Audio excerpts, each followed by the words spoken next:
February the 22nd, 2023. Hope everybody's doing well on this Thursday, last day of the week for us. We start our shows on Sunday.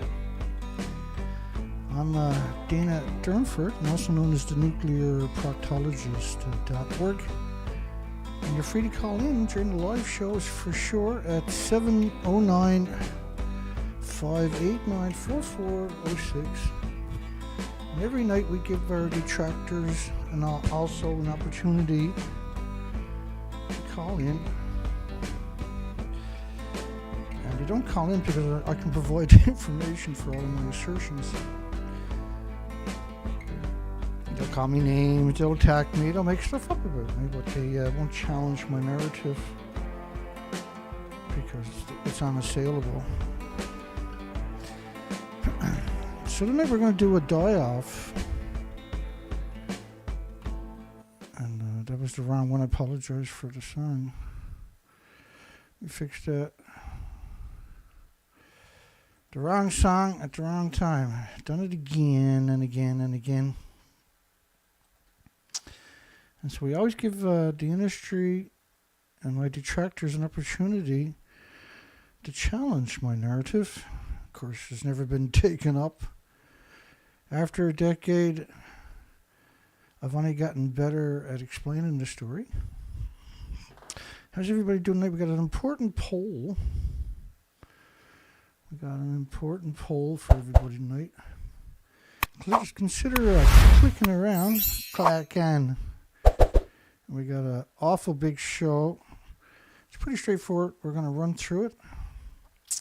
And we're going to debunk the avian influenza by showing you the die-offs at the beginning here for the...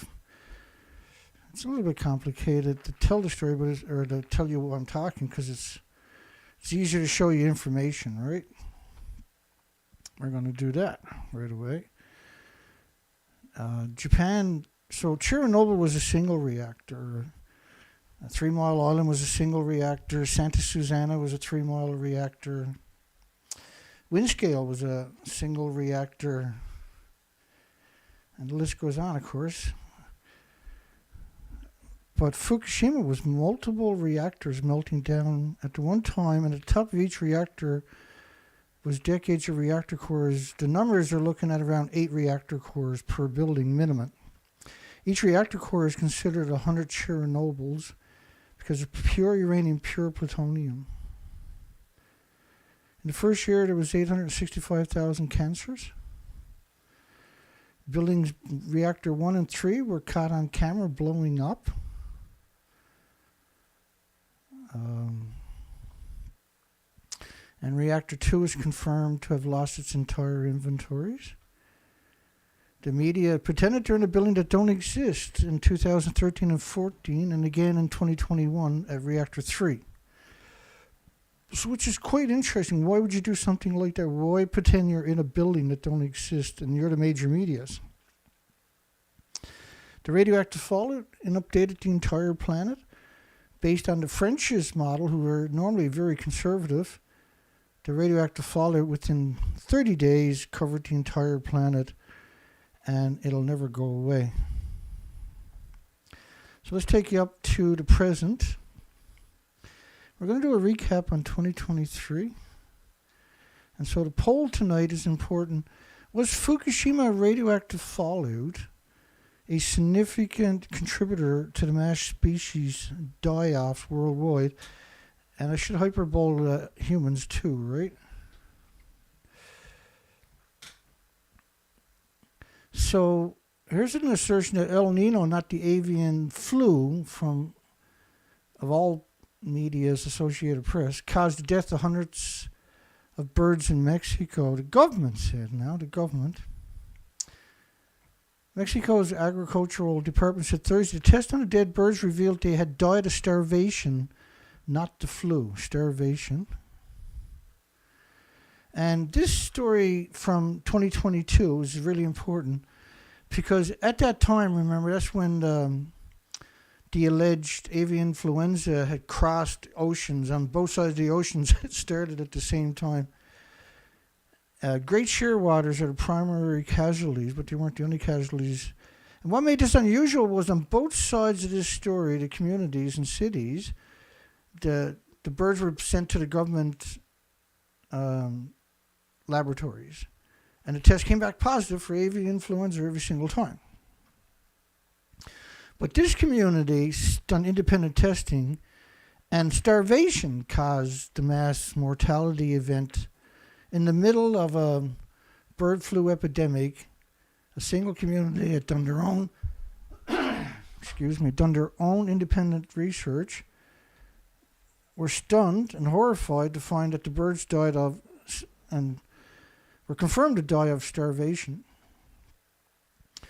In June, the state issued an announcement suspecting highly pathogenic avian influenza to be killing birds, including seagulls, ducks, commenters, cormorants in Massachusetts coastal area, but it was much wider than that. No highly pathogenic avian influenza was found, and it confirmed that the state labeled the dead birds they examined as emaciated. And tonight, you're going to see the die-offs from 2023, and the word emaciated is going to be the dominant word, not avian influenza, not for any other species. You'll see it mentioned, but then you'll see they were emaciated when you do see it mentioned. And the consensus is they died of starvation. Since January 2016, humpback whales' unusual mortality events, not windmills causing the die-offs. And you can see the totals for each year. These are catastrophic numbers we've never seen pre-Fukushima. And everything we're seeing tonight, we'd never seen pre-Fukushima. These are all post-Fukushima nuclear meltdowns, after the meltdowns. North Atlantic right whale unusual mortality event, 2017 to 2021, not windmills, not global warming. These were starvation events. Annual North Atlantic right whale mortality events. I'll put that on the screen, I think, because that way it's a little bit easier for people with small screens to be able to read the details later. We always stream in high quality. West Coast gray whale stranding declared an unusual mortality event. An unusual mortality event. The gray whales, there's over 12,000 have died since 2016. This is an average of around 1,400 a year. The total for whales killed by ship's collision since 1972 is around 1,200. And they didn't all die, but were involved in ship collisions, rather. These were surpassing those numbers each year, year after year. And whenever a whale is confirmed to have been hit by a ship, the media will cover that news cycle in that particular story. When they die of starvation, it's very difficult to find any stories that covers the die-off, only the local medias. 2019-2021 gray whale unusual mortality event. At one point, there were 70 gray whales in just a couple of weeks washed up, and they were all emaciated.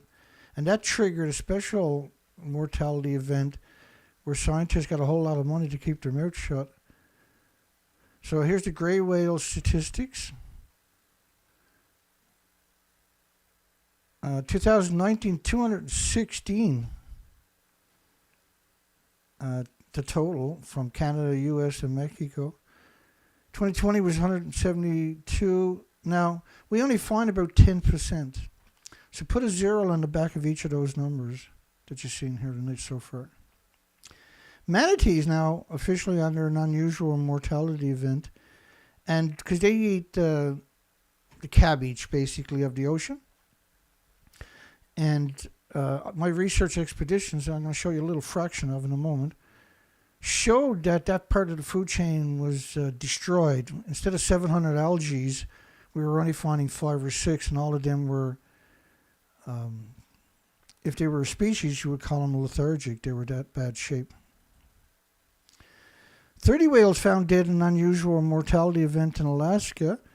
14 humpback whales, 11 fin whales, and a gray whale stranded on an island in Alaska's western Gulf and along the peninsula's southern shore. There was also 4 other at the same time. So the plume covered the entire planet, and this didn't escape too many people back in the day, but slowly but surely the people that were having a conversation were removed from their positions and replaced by the pro-nuclear community or the useful idiots from the nuclear industry. April 7, 2011, the plume had covered the planet. I'm just going to show you a couple of different models. April 7, 2011, Fukushima plume covering the entire planet 26 days later after the tsunami, which is 20 days after the last reactor blew up, basically. And behind me is a depiction, or an actual picture, grainy one at that, but it's a picture of reactor 3. And reactor 3 would have been a little speck about right here. Let me get my finger set up. And then the explosion was the fuel pools and the reactor cores. This was a plutonium mixed oxide fuel facility, by the way. Catastrophic event for humanity on its own.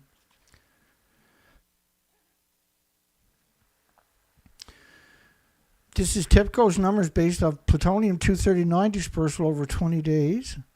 And this is 22, 23 days too over my head, and then 24, 25 days I believe it was. There was also neptunium-239 dispersal based upon TEPCO's conservative numbers. They weren't based on the loss of the inventories. French's model was based on 9 days of radioactive fallout, so it was based upon to the 18th. And it's 1 million to 10 million atoms and of cesium-137 per cubic meter of air. And that's this particular model right here. This model, I think, is based on 16 days. I'll let you know in a second. Because I got a couple of these models from France. Gonna have to go for magic, I guess, to peroxide, get that throat back to normal. Because you're not talking and then all of a sudden you're in front of a microphone and a camera and your throat goes bloop. So this model,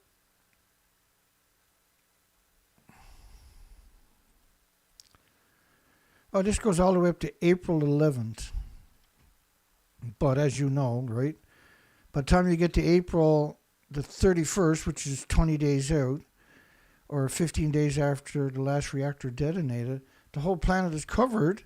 And according to the French government, the IRSN's atmospheric emissions concentration of cesium-137 per cubic meter on the 18th. So the 18th, let's look at the 18th. That was the 18th right there. Does that match up? Now look at that model. Does that match up to this one here? See? Let's do that again. 18th is right there. And then by day 20, now this plume is never going to go away. Think of an invisible snowstorm that covers the planet. And think about how a lot of this, when it hits and lands on land, gets caught up in rain and washes down to your coastline, into your ocean. And it's obviously covered the entire ocean by day 20. So this started that trend immediately. And cesium immediately damaged the heart muscle, for instance. And as I showed you, different models, right? There's different models. I think this one's a Xenon 133 model, or a Krypton 85 model, actually. This one is the plutonium model. This one is the Neptunium-239 model, the cesium-137 models. And we have many, many more models, by the way, of different. This is a Xenon 133 model. This is also another Xenon 133 model based on 20 days. And this was cesium and iodine. This was the Norwegian Institute for Air Research. Think of an invisible snowstorm that covers the planet in about 20 days. This one's 19.5. And it's pulsing energy almost at the speed of light. Think about that. This has been going on for 80 years. And this is why you see connotations of global warming. But remember, the models to the Pacific Ocean are based on 6 years of emissions. But because you have multiple reactors blowing up at the same time, the real emissions was around right here, which is, this one is 16 days from France's numbers. Remember that the government came out with both, NOAA, the American government came out with a model for the tsunami, the model for the radioactive dispersion in the Pacific Ocean. This is not restricted, obviously, to the Pacific Ocean. The media came out relentlessly with that model over there, and anybody that believed their narrative got sucked into the void and lost their way. It's me and my trusty sidekick, Zoe. We spent 6 years traversing the coastline, and these were difficult times, unbelievably difficult times.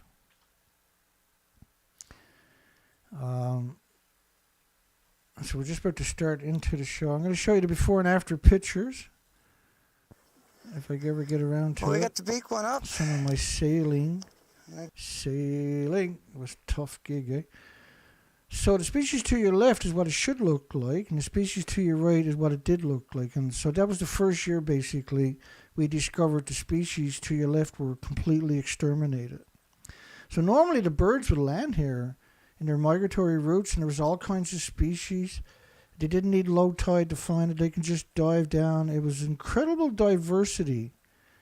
And I'd done it after I'd done it the first year. I'd done it for 5 more years to see if the species recovered. I approached this so many different ways, it's hard to comprehend.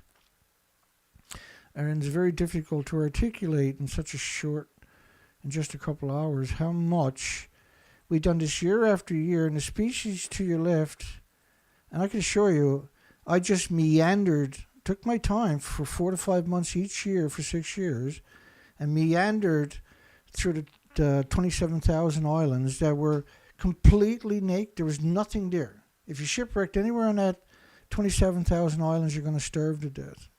When normally wherever you came ashore, it was an incredible amount of food everywhere at low tide. It was impossible to go to the high tide line. You would wait for high tide so you can put up a beach line on your boats, right? Because at nighttime, you put a beach line up, you would go ashore and put like that boat there hasn't got the beach. My boat didn't have a beach line in that particular picture, but I was probably going ashore to put up a beach line because I always had a beach line on it so I wouldn't get caught into an I got caught in hurricanes before. I didn't have a beach line up. I got complacent, and I done $6,000 worth of damage or something. I'd limp into the Queen Charlotte City in Haida, formerly known as the Queen Charlotte Islands, and was changed to Haida. So the species, these are the leatherback starfish to your left. Starfish came in incredible amounts of species. The beaches were made up of the broken down shells, and there's no shells on the beaches. And the diversity, you're talking about roughly 7,000 highly visible species in the tidal zone was wiped out because of perpetual radioactive fallout. I'm just going to give you a couple more of these pictures. We're going to jump right into it. We have around 635 clicks to get through, not counting what we already got punched in. Ask yourself, why did they pretend they were in a building that didn't exist? Was it because they knew that this was going to wipe out all of these species? And because at this point the species were basically wiped out. And our research expeditions clearly showed that. And this doesn't do it justice, the research expeditions. You're done 4 to 5 months at a time. Okay. And away we go. Away we go. I'm going to have to wet my whistle a few times. Oh, still too hot. Here we go. So we're going to just grind our way through this stuff. It'll go pretty quick because a lot of it's just, I'm not trying to tell the whole story. I'm just trying to run you through a little recap. Climate change likely playing a role in the 40% drop in the Pacific gray whales. Scientists are investigating.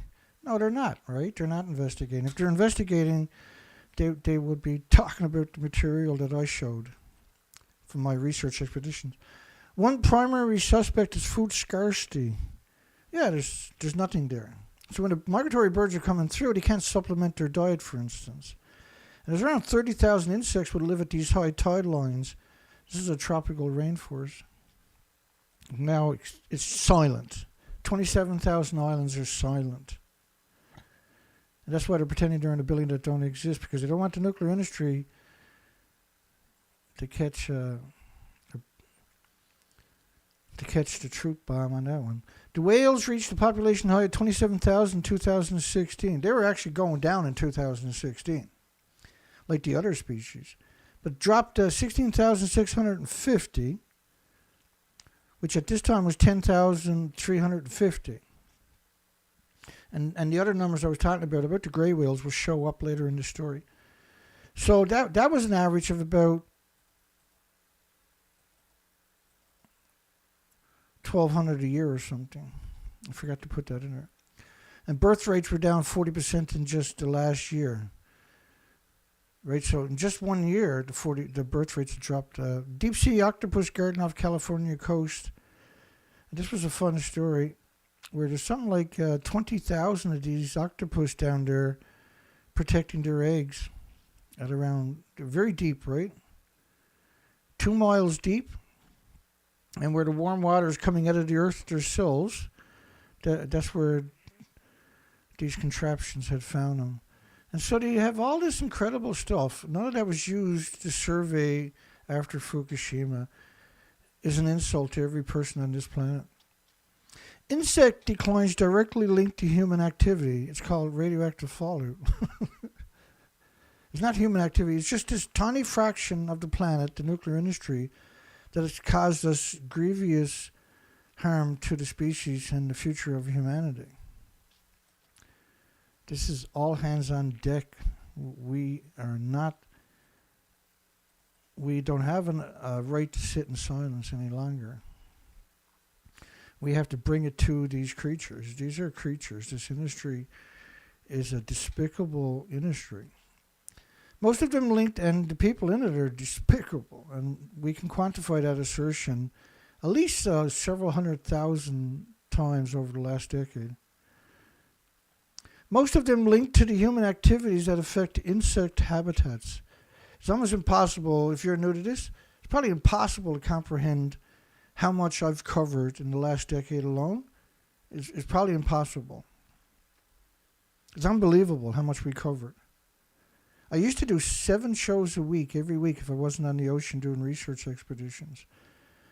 I never let up, and I'm still going strong with just as much enthusiasm today. Most of them linked to human activities that affect insects' habitats. See, and the problem with a story like this is humans are not everywhere. So you can't blame humans, you can't blame cities, for instance, for the loss of the insects, because that's basically what they're suggesting in that story. The only thing that covers the entire planet is not, and carbon is not going to kill the insects. The insects love carbon. The only thing that can heat up a planet is radioactive fallout. It's an invisible plume covering the entire planet like a snowstorm. It never goes away, and every atom is pulsing energy, almost at the speed of light every second for millions of years. That's how you have to look at this, because that's realistic. And there is some oases out there. We didn't find any from British Columbia, Canada to Alaska, but there is some out there. China found one, an untouched ancient forest. So sometimes I'll include that here tonight. It's incredible. And if you paint that on your veranda when the mosquitoes, if you put that on your t-shirt, that'll actually keep insects away from you. Because they're a predator, right? They'll keep the mosquitoes and that away from you. Turkey's largest lake is drying up because of the drought. So these plumes, they kill the bacteria and the fungus in your forests, in your fields, in your ecosystem, which destroys the ecosystem. And the ecosystem doesn't soak up water anymore. The water runs off when you get. That's why you get these massive flash floods all the time post Fukushima.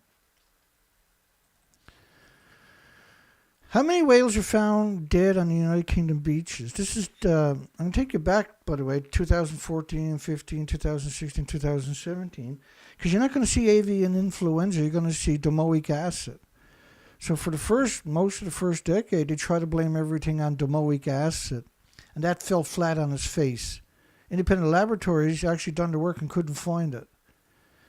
So 2 years ago, we had a mass die-off started down here, and just after that, and this was from starvation, just after that they started blaming all the die-offs, because it was going on everywhere, on avian influenza. At the beginning of the show, I showed you that simply wasn't true when you actually done independent testing. It was starvation events. 5 sperm whales died and washed up on the beaches in the east of England within days of each other. We've never seen this pre-Fukushima, by the way. 5 different sperm whales. But this story goes crazy. Whales are stranded on UK beaches at a rate of more than 5 a month, according to the most recent figure from 2014. We know there was 50,000 whales had stranded on. It was 5,500, so you would multiply it. Like for every whale you find, every bird you find, any species from the ocean you find washed up on the coastlines and estuaries and stuff like that, you would multiply it by 10 that you didn't find. You found 10, and there's 1,000 or 100 you didn't find that sunk at sea, right?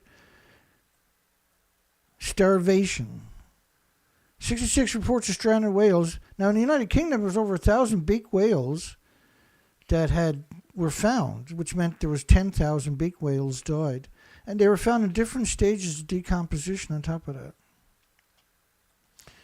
starvation. A post-mortem now the trauma, physical trauma, including attacks from sea creatures, were the most common causes, but actually they weren't. Because we've covered this. Because the healthy whales are not susceptible to attacks, right? We don't, you don't see all the wildlife channels showing you these constant attacks upon whales. There's not a whole dedicated army in the ocean attacking whales. It's completely dishonest to suggest it is. And a lot of the physical traumas from ship strikes, and there's only 1,200 since 1972, are from dead whales, because it's much easier to hit a dead whale than a live whale. And I grew up in a time, we used to go out, I come from a community that has no automobiles, and the fishermen there had never ever hit a whale. And they're on the sea in all conditions. The southwest coast, it was open ocean. As soon as you hit the middle of the harbor, you were in, oh my goodness, territory. And I used to be out there as a kid at 13 years of age. I had my own speedboat with a brand new outboard motor, a gas account. And one of my jobs was to get rabbits down the coastline. You would go down the coastline, go into the little bays, moor your boat off, and climb the mountain. As soon as you get to the top, you would get rabbits and birds, right? The partridge and that, because we didn't have supermarkets with chickens and everything like where I come from. Currently, there's only 65 people live there. Back then, it was 172. It's a 400-year-old community. A lack of recent feedings. Just trying to give you some background on myself. 8 dead sperm whales found on the German beaches. I was an ex-commercial diver, too. 8 dead German whales. 8 dead sperm whales found on a German beach. No, Dana, they're German whales. You're right. No, come on now. Stop it. Stop it. 8 dead sperm whales washed up on a German beach just weeks after 12 of the sperm whales washed up on another beach on the north side. So you heard of pilot whales like to get together and run up on a beach for jollies and kill themselves, right? But pre-Fukushima, it happened, but there wasn't many of it. Post-Fukushima has tripled the entire history of pre-Fukushima of these events in pilot whales. But we're seeing it in all kinds of species, not just pilot whales. So don't get tricked and trapped in that deceit.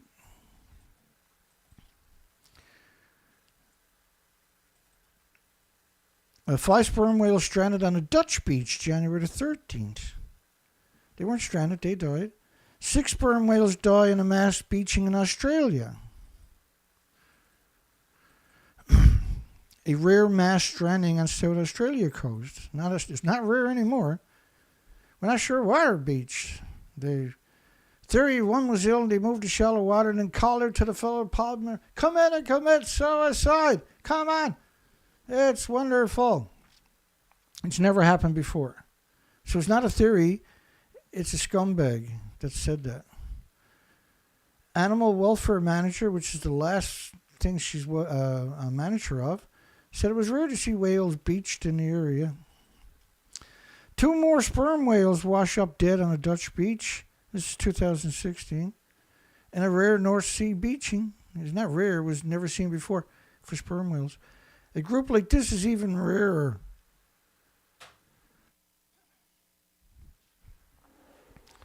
I'm going to have to try wetting that whistle. It's just choky uppy. Addie, North Sea is too shallow for the large, deep diving animals. Because they feed on squid. They eat like a ton a day of squid. It's the largest of the toothed whales, the predators. 4 dead sperm whales wash up on a British beach. A 3rd dead whale appeared on Sunday. It is 10 years since a northern bottlenose whale swam up the Thames in central London, which was never seen before, bringing thousands to the riverbank to see this extremely rare sight. Now it's normal.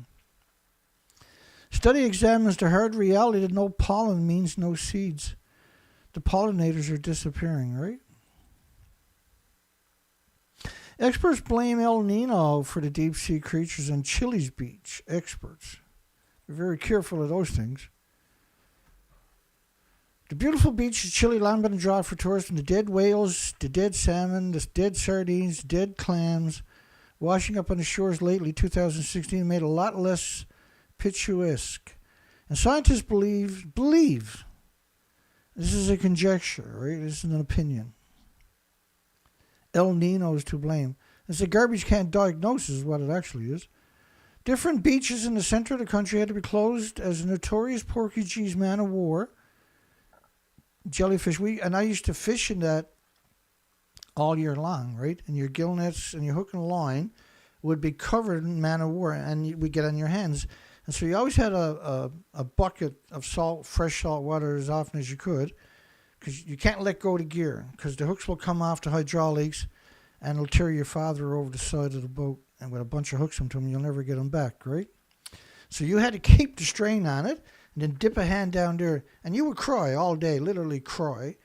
And all of my fingers, all of my joints were split wide open for years and years and years. They never healed because of the salt water. And every morning at 3 a.m. you would get up and you would soak it in water for 2 or 3 or 4 minutes, hot, warm water with salt in it, and that would loosen your hands up enough so you could sit down and eat breakfast. And then when you went out on the boat, which was right in front of your house, you would pull the boat in, and you'd sweep the snow off the stage, pull the boat in, and you would throw water all over the boat to get the snow off it in the winter, for instance. But you would take your cotton gloves, the first thing, like it'd be minus 20 outdoors, dip your cotton gloves under the ocean, wring them out, and then put them on your hands, and your hands would go, ah! But then they would warm up. But every morning you would start it off with a, ah! For the salt water is different than the water with salt in it in your house, right? It would sting like, and it would be freezing. But that was the quickest way to get warm hands, and you would spend all day with these gloves. We used to go out in the wintertime, you would beat the ice off the bow. And by the way, we got freezing rain tonight here. Like, holy crap. I'm going to show you a little video from the day where I started to get everything ready for the freezing rain. And I'm starting to wonder, did I make a mistake? I'll explain it at the end of the show. The marine deaths reached the shores of Santa Maria Island, where the cuttlefish have washed up by the thousands. And just this month, about 8,000 metric tons of sardines washed up at the mouth of the Yukon River, which they shouldn't be there in the first place, right? That's not a freshwater fish. And thousands of dead clams piled up on the coast in Chile. And earlier this year, a surge in algae in the water choked an estimated 40,000 metric tons of salmon. Again, like pre-Fukushima, we don't have this kind of stuff happening, right? The algae is created because you destroy the ecosystem. Because normally the ocean, a glass of water has 1 billion creatures. And that took care of the algae. But now there's nothing there to challenge the algae. And it's because of Fukushima. So now the algae are the dominant creature, right?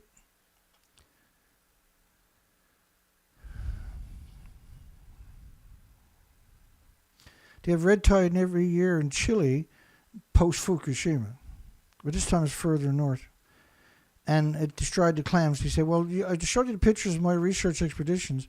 And not only destroyed the clams and the little next to Manilas, the razorback clams, they got rid of the oysters and the scallops and the swimming scallops, and it got rid of the abalone. It got rid of all the bivalves permanently. 300. Now we're going to go backwards. 333 dead minke whales. How does Japan justify whaling? So this story was 2016, March 24th.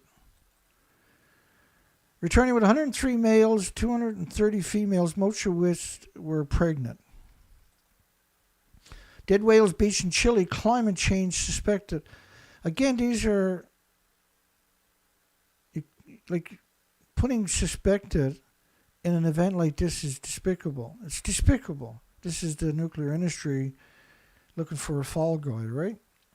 They're in different stages of decomposition. I think this was 2015, yeah. 330 in one of the history's biggest beachings. Not one of the history's biggest beachings. It is the biggest beaching.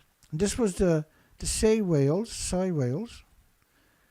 This is one of the largest strandings worldwide. It is the largest, unassailably. This is the largest.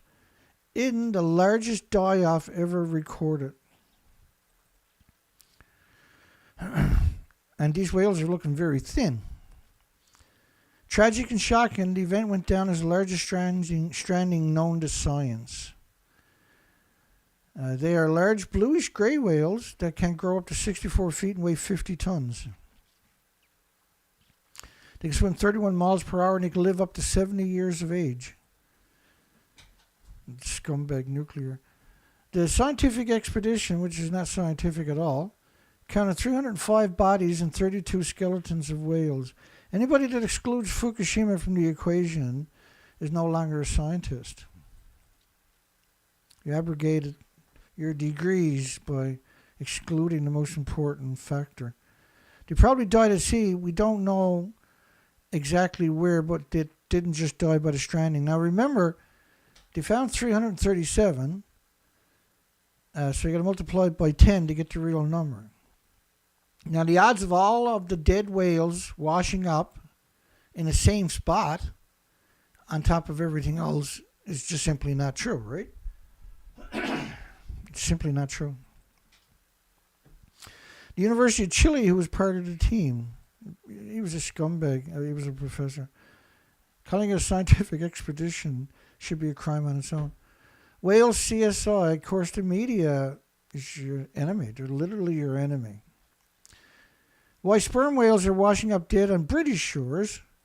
It was estimated over 5,500 washed up in just a couple of years. And they found 5,500, so you want to multiply it by 10. Slicing cleanly through 2 inches of skin and blubber, with a blubber should be around 12 inches thick. It may have just come too close to shore, said the scumbag. It doesn't, like, whales are not fucking stupid, okay? They're not like a log floating around and then they get into the shore and the tide goes out and they're stuck there. Whales are not stupid. They didn't evolve for millions of years. Humans didn't. It seems when people get a journalist degree, then they turn on humanity. And they take great pride in doing it, I think. Well, I don't think, we know. We covered it relentlessly for so many years. A mass stranding of sperm whales has puzzled idiots, /scientists, with a total count of 6 now washing up on the British beaches The biggest in a century. No, it's the biggest in legacy because you've only been counting for less than a century. I just hate the British government, the British academics, the British scientists, and particularly the British nuclear. I hate these people. They're the lowest forms of life I've ever seen. And I've seen lots, but they take the cake in scumbags. I mean, they're literally drooling scumbags. The British government, the British media, they're revolting. And nothing but the utmost contempt for these people. And I reserve the right to actually call them people. Because they're not really people, rather. This is part of a much bigger event. At least 29 were found on the coast of the United Kingdom, the Netherlands, and Germany. They're talking about sperm whales. Another likely cause of death of the whales got lost. They got lost, George. They didn't know where they were towed. They took a left instead of a right. They were having a good old time. It was a sunny day. They were frolicking in the waves, and they got lost. And then, well, that was it for them. They just ran up on the beach, and there was nothing they can do. Well, there's the beach. Let's go commit suicide. We're stupid. And all of the stupid way after Fukushima, every whale became stupid. I noticed, and ran up on beaches and died. Disgusting British media. Despicable. It's despicable. And they're lowlifes. Like, they're real life lowlifes. Whale deaths near anchorages. Glacier Bay prompts investigation. Well, a bunch of grizzly bears going for it. Researchers are trying to determine what caused the death of 3 large whales along the Alaska coastline within a single week in late June. Alaska is a humongous coastline. I was up there 6 different times, right? Well, right to the Canadian border, which is Alaska. And so if it's all gone where I was to, it's all gone in Alaska too. The whales had diminished fat reserve / emaciated, which may mean it wasn't consuming enough food. No, it's emaciated, scumbag. NOAA's officials, and I disrespect NOAA, don't know if these recent deaths are related to the dozens of whale deaths in the Gulf of Alaska last year. The 2015 strandings were labeled as non-usual mortality events. Pack of killer whales encircle and jostle a family boat off Newfoundland, which is the east coast of Canada, in 2016. So what they do with seals and sea lions that are on the ice pack is they'll literally swim up and make the ice pack rock. And they'll do this over and over, and they'll wash the seal and sea lion off, and then other whales are there to pick it off, right? And they were trying to do it with a little 15-foot speedboat off Newfoundland. And very worrisome behavior. Hundreds of sea lions wash up dead in Chile. So the numbers in Chile is really interesting how they've done this story. And they show you this whale here, right? Bear with me.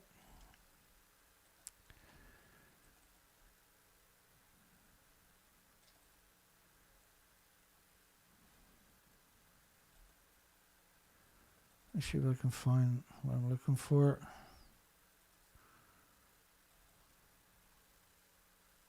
There we go. So this story from Chile last year, 2023, I believe. We'll see in a second. So this story here, March the 6th, 2023. Explosion of sea lion deaths in Peru amid a deadly flu outbreak. There was around 4,800 sea lions died. And so then they showed me this picture, and I'm like, well, first off, it took forever for that sea lion to get that emaciated. Normally they're 1,000 pounds, 2,000, 2,500 pounds. And I've been chased off the ocean floor several hundred times by aggressive sea lions. They've never, ever physically touched me, but are so intimidating that I couldn't contain my fear and would have to get out of the ocean. And the stress of it would make me sleep for several hours. Many times I dropped my weight belt and leave a marker, and then I have to come back and go back down and get my weight belt. And over 14 years, I must have done it several hundred times. So this is clearly emaciated.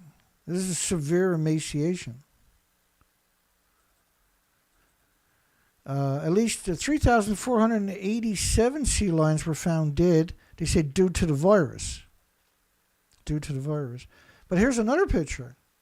Like, I've never, ever in my life seen a sea lion that looked like that. If I seen that, there's no way I would say it was a sea lion. And I dove in sea lion colonies many, many different times. I'm very familiar with them. And so to suggest that this is the bird flu, to suggest that that is the bird flu, my anger, I can't contain my anger every time I see it at the journalists that are making those assertions. I actually can't contain my contempt for these people. To suggest that that has something to do with a bird flu is, because the bird flu strikes them and it kills them within a couple of days was the story, right? This takes months. The industry is just, it really hates you. Since late 2012, since 2022 rather, scientists have detected the virus in more than 100 species. 100 species. Well, see, like, because you're trying to convince people that's caused by bird flu. You're trying to convince people that's caused by bird flu, and then you're going to suggest that it jumped to 100 species. Because that's not the bird flu. That's emaciation. Scientists detected the virus in more than 100 species of wild birds like ducks, seagulls, geese, hawks, owls. Where the cases were identified among bears, foxes, bobcats, raccoons, and dolphins. And so, like, the bears, the foxes, the bobcats, the raccoons, we covered that. And this was like one-off, where they're in a city, they picked up a dead roadkill, brought it to a laboratory, and it tests positive. But it didn't show up in mass in the communities. It was like a one-off in a city with 2 million people. No, that was when they were 2 years ago when they were trying to set the pandemic narrative, right? Not the pandemic, but the avian influenza. Now, before that, everything was blamed on domoic acid. And we've covered it all these years, the whole bloody thing. We being me, unfortunately. I wish more people was doing it, is all I'm trying to say, right? Marine searchers found 100 dead sea lions, most of them newborns, washed ashore. And it's happening along the entire north coast of Chile, and also happening in Peru, our neighbors to the north. Now, this is pre the last story I just showed you. We could be talking about hundreds of sea lions washing up ashore dead in the entire regions. Like in British Columbia and in California, for instance, they were dying by the tens of thousands, seals and sea lions at post Fukushima. And nobody was talking about bird flu. Nobody was talking about. They just didn't know why, but they were all emaciated. And like we've covered this extensively, verbatim. Food sources are to blame for the deaths. Food sources. What's killing the sea lions? See, because they were emaciated. At least some. You got to read way down into the articles to find some kernels of truth, right?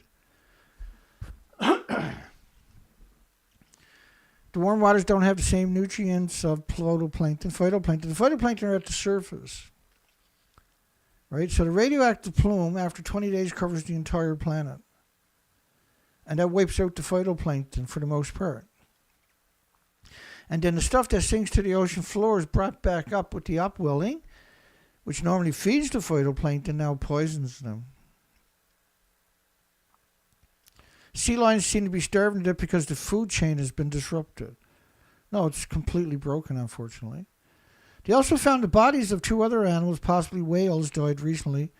And officials there also blamed these deaths in the disruption of the food chain / so they're alluding that they starved to death, because that's what they mean when they suggest a food chain. Beluga deaths continue to mystify and worry. Now, you're talking about the St. Lawrence, where 18 nuclear reactors run right down through the St. Lawrence, right down past my coastline. 18 nuclear reactors in central Ontario. That's ultimately where all the effluences is running to. Of the 14 carcasses last year, 3 were pregnant females, 6 were of newborn calves, and one of them was both. It's unbelievable. There was 11 carcasses found. 6 of them were newborns. Necropsies performed on the dead whales showed the adult females were either pregnant or just given birth. The babies found showed no sign of diseases or trauma leading to the conclusion they died of starvation. You're going to see a lot of that before the night's out. Starvation. And the beluga affects the thyroid gland. Well, the one thing that affects the thyroid gland, as everybody knows, is radiation, right? So what are they talking? They're talking about PBDE flame retardants. And so they're trying to blame that showing up in the thyroid glands and causing the death of the fetuses, right? But the most likely culprit, obviously, is radiation from Fukushima and the nuclear plants in Ontario. Because now you're producing radioactive hormones on top of that. Mysterious absence of humpback whales in Hawaii had experts scratching their heads. They didn't show up, and they're difficult to spot. One theory was something like this happened as the whales increased. It's a product of their success, said the despicable scumbag Ed Lyman. We've covered him many times. He's such a degenerate, eh? That's the theory. That's his theory, nobody else's theory. Like suggesting that it's a product of their success is simply, we know now, 100% unequivocally is not true. More than 10,000 humpback whales make the winter journey from Alaska. The plankton-eating animals. God darn it, I can't clear my throat.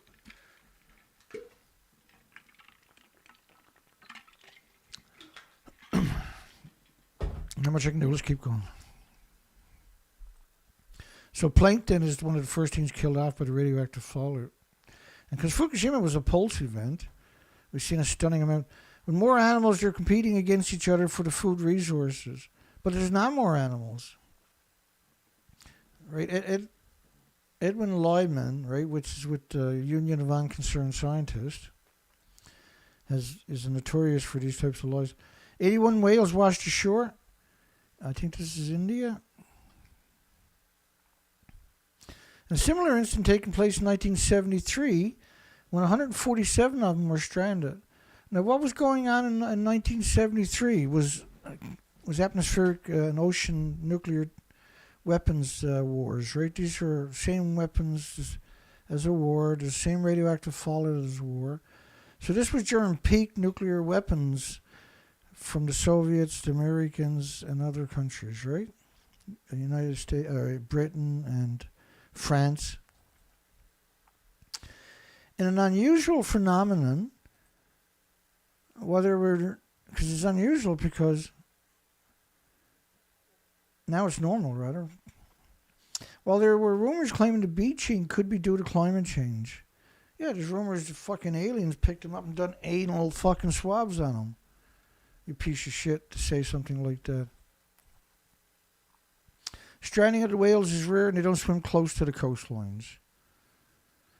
And 1973 is when they were doing all the nuclear testing. That was unhinged. What year was the Bomba? I can't remember. That was equal to 3,800 Nagasaki bombs going off at one time. Castle Bravo, for instance, was equal in the Marshall Islands, was equal to 1,000 nuclear weapons. Just that one bomb equal to 1,000 Nagasaki bombs going off at the same time. Dead sperm whales found in China. Dead dolphin and whale washes up on the same beaches. They don't believe they're connected, though. There were 3 dead dolphins found on an area beach the weekend. Another was found in the St. John's River. And there was one period a couple of years ago where we had story after story after story of whales going way up rivers and then dying. But the crazies are they're trying to convince you, this is basically like people like Michael Schellenberg and that, the pro-nuclear lobbying groups, that the windmills are killing all the animals and the whales. But as I showed you earlier, the die-off's been going long before the windmills, right? Post-Fukushima. And so get rid of the wind and replace it with nuclear is what they're trying to do, see? And they'll jump on it, they'll seize up on anything, and they got a lot of traction when they were doing that. There still are. Carcasses graffitied after 5 dead sperm whales as big as a bus washes up on the English beach. That's what I mean. Like, the British media just make you stupid. They actually make you stupid, don't they? Their stomachs were empty. Emaciation, right? Dead humpback whales washed up in the same area of Nova Scotia coast where scores of fish are mysteriously dying. Mysterious fish kill that appears to have spread to the new species. It didn't spread, they were dying, the food chain is broken. I mean, clearly it's emaciated. You don't have to be too clever to understand it. A dead whale washed up in the same area of western Nova Scotia where we've seen scores of dead herrings, starfish, clams, and lobsters littering the shoreline. Actually, that was a hypoxia event in the open ocean caused by the death of the phytoplankton, which is the biggest producer, the biggest carbon sequester, the biggest part of the food chain, and the biggest producer of oxygen on the planet. And so if you get them out of the equation, then the ocean dies, and that's why you've seen all kinds of algae, which is why they were trying to blame it on domoic acid for so many years, because they understood that evolution ahead of most people, right? That's clearly emaciated. They tested for infections and diseases and toxins and predators and broader quality water issues, all coming back negative. Oh, well, it must be emaciation, starvation. A rare fin whale stranding in Norfolk's puzzled scientists. United Kingdom scumbag says fin whales are normally found on the south or west coast of the United Kingdom, not on the east coast. Jesus, look at this. Did he get any more emaciated than that, I wonder? Because you can see all their backbones sticking up in the air, right? That's unbelievable. If you can see their head, that's actually what they call a peanut head, except I've never seen it that bad.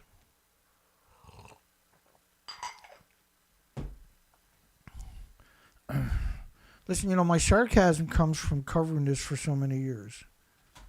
And the denial is heartbreaking. And I can't take it anymore. So I'm not. I'm just going to put them on blast.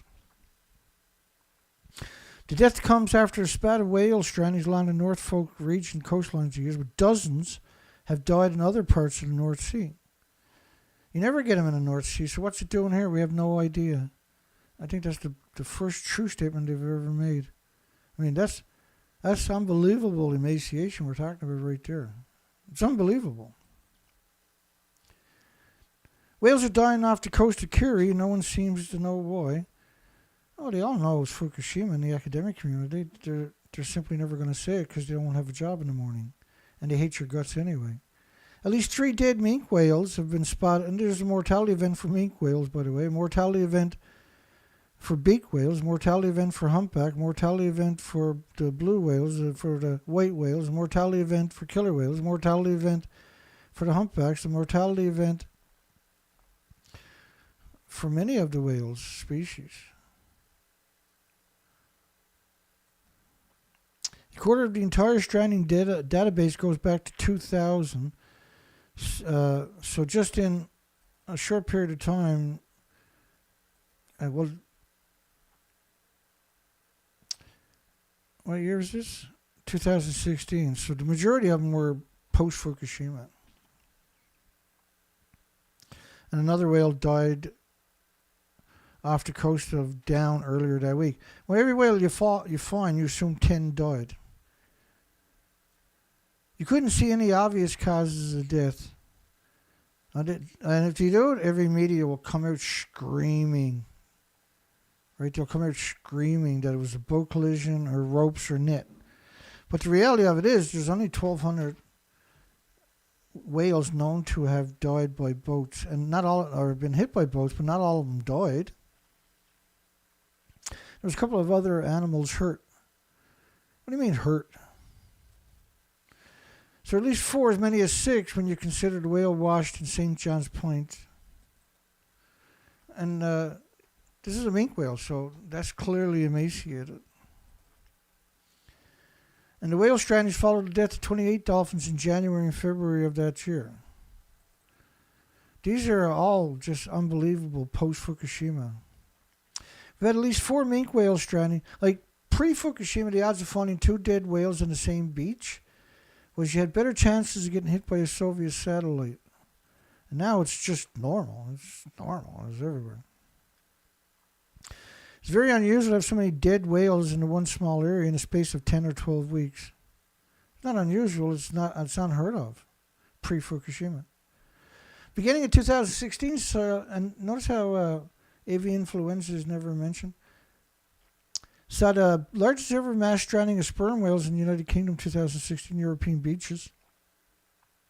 As many as 31 whales washed up. These were all sperm whales in an unusual mortality event. So add sperm whales to the unusual mortality event too. To have that number in such a short space of time is not hugely unusual. It's never heard before, right? So people that call it or quoted as saying hugely unusual when it's never happened before, that's a scumbag, right? And like you're not just going to move these whales alongside of each other to take that picture. Right? They all died in the same place. This was starvation events. And I showed you some of that earlier where they admitted these large numbers had nothing in their stomachs. / starvation, see? And look at this. They had not starved to death because back in those days when this story was out, we were covering that heavily. Oh no, they didn't starve to death. Don't listen to Durford. They swam in the shallow water, and it was difficult for them to feed. They were in shallow water, so they couldn't feed. Like for a whale to die from starvation means it takes months to go from 12 inches of blubber down to 2 inches of blubber. So to put that connotation that they didn't starve to death, that's why I hate the British so much, the British academic community. Lost and hungry / starved to death. No, they didn't starve to death. They throw up all this other stuff. Like pick one and that's it. But not starve to death. Everyone got a theory at this stage. We're still keeping an open mind. Except if they won't look at Fukushima. No one's allowed to look at Fukushima. No one's allowed to look at nuclear as a contributor. Even though nuclear is the obvious contributor. 2 orcas found dead in BC waters, part of an endangered population. They died of starvation, all of them. Alaska seabird die-off investigation hindered by data gaps. Oh, they had the data. They just refused to release it. Something is amiss in the food chain, the food web. Yeah, the food web. There was around 1 million common murres died. And a common murre, if you're not familiar, what he does for his food is he dives 600 feet all day long. It's normal, it's fun, it's easy. And they feed on anchovies and squid and sardines and krill and capelin and sand lance and herring and mackerel and everything else. Small 7, 8, 9, 10-inch fish. And they're prolific. And so there was over 1 million of them showed up. I was out on the research expeditions at the same time. Scientists says unusual warm water had an effect on the forage fish and the zooplankton eaten by the smaller fish. And murres themselves will eat larger zooplankton like krill, a small crustacean that floats in the water column. Well, there's so much of these typically, right? The krill, they're like the size of your thumb. And entire herds of species will migrate with them for years. And they float in the water column through the whole ecosystem, right? Common murres are large by the seabird standards, can weigh more than 2 pounds, and they routinely live up to 25 years. And they're very social. They live in big colonies. There was Alaska population was estimated 2.8 million, about 230 colonies, and every one of them failed. And the murre die-off is unprecedented. It was 1.4 million murres. At the same time, there was over 1 million Cassini auklets died in the same area shortly around that time. And so the common MERS, they're eating the fish about this big. Right? The anchovies, the squid, the sardines, the krill, and stuff like that. The herring, the mackerel, the capelin, the sandlance. 6, 7, 8, 9, 10 inches.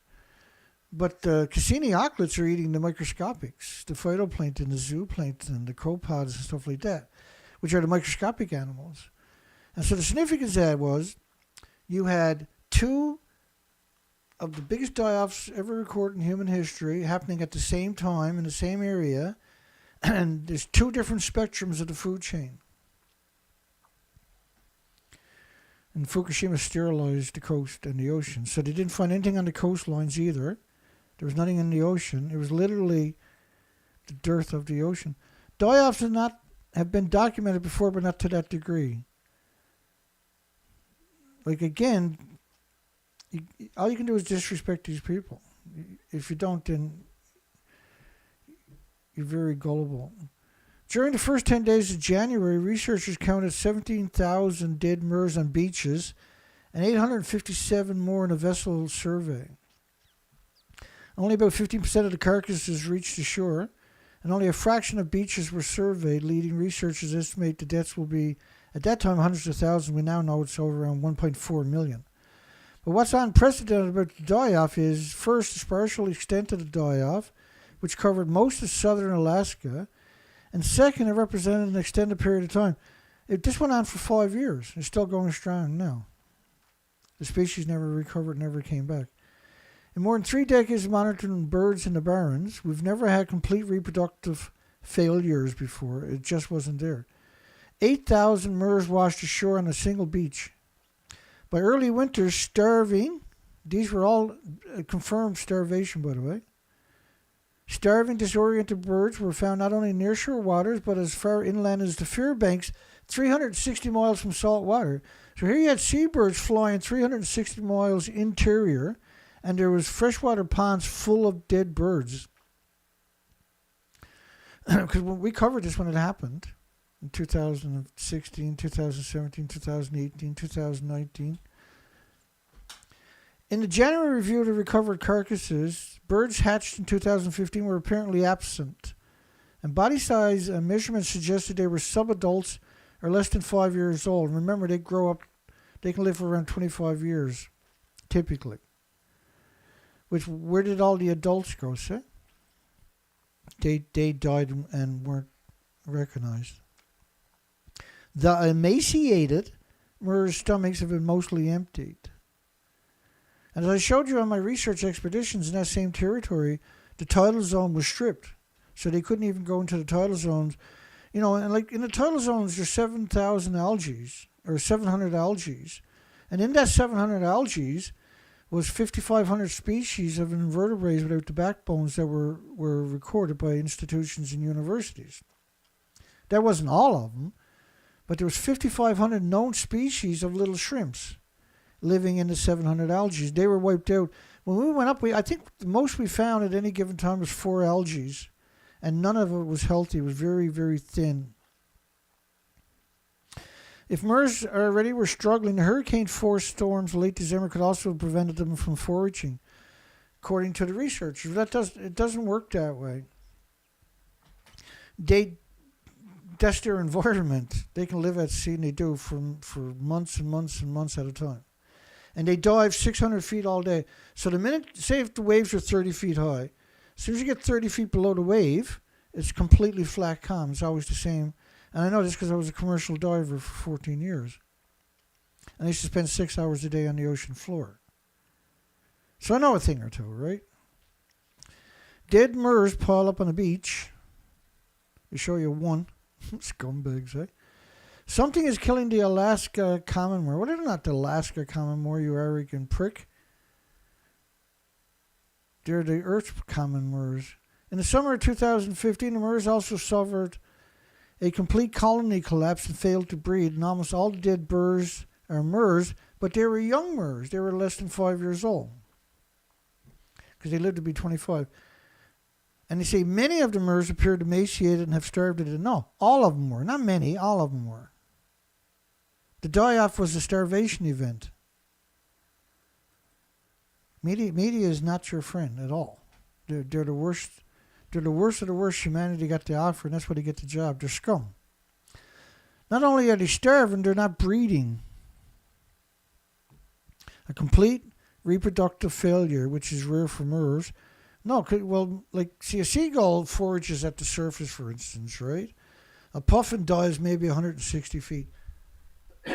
These died 600 feet all day long, and it's a joke. It's easy for them. And I've had them swimming past me. I've had them diving right alongside of me all day long. So I'm working there, and I was picking sea urchins just one day. And there's 3 or 4 of them all day long. They were, because the sea urchins, I'm only picking the 3-inch, right? So you're talking about a football field of 1 inch all the way up to 12-inch sea urchins with the spines on them. Now I'm only going to pick the 3-inch, so I'm cherry picking, right? And it's very hard work because you don't want to kneel down or touch anything because they're spines. Now I've had surgery on my hands 5 times because of sea urchin spines. That should give you some idea of what a nightmare they actually really are. And now I had to poke a hole in your dive suit. Now you got to try to get your suit dry before the next day. Try doing that with a neoprene dive suit, a dry suit. Very difficult.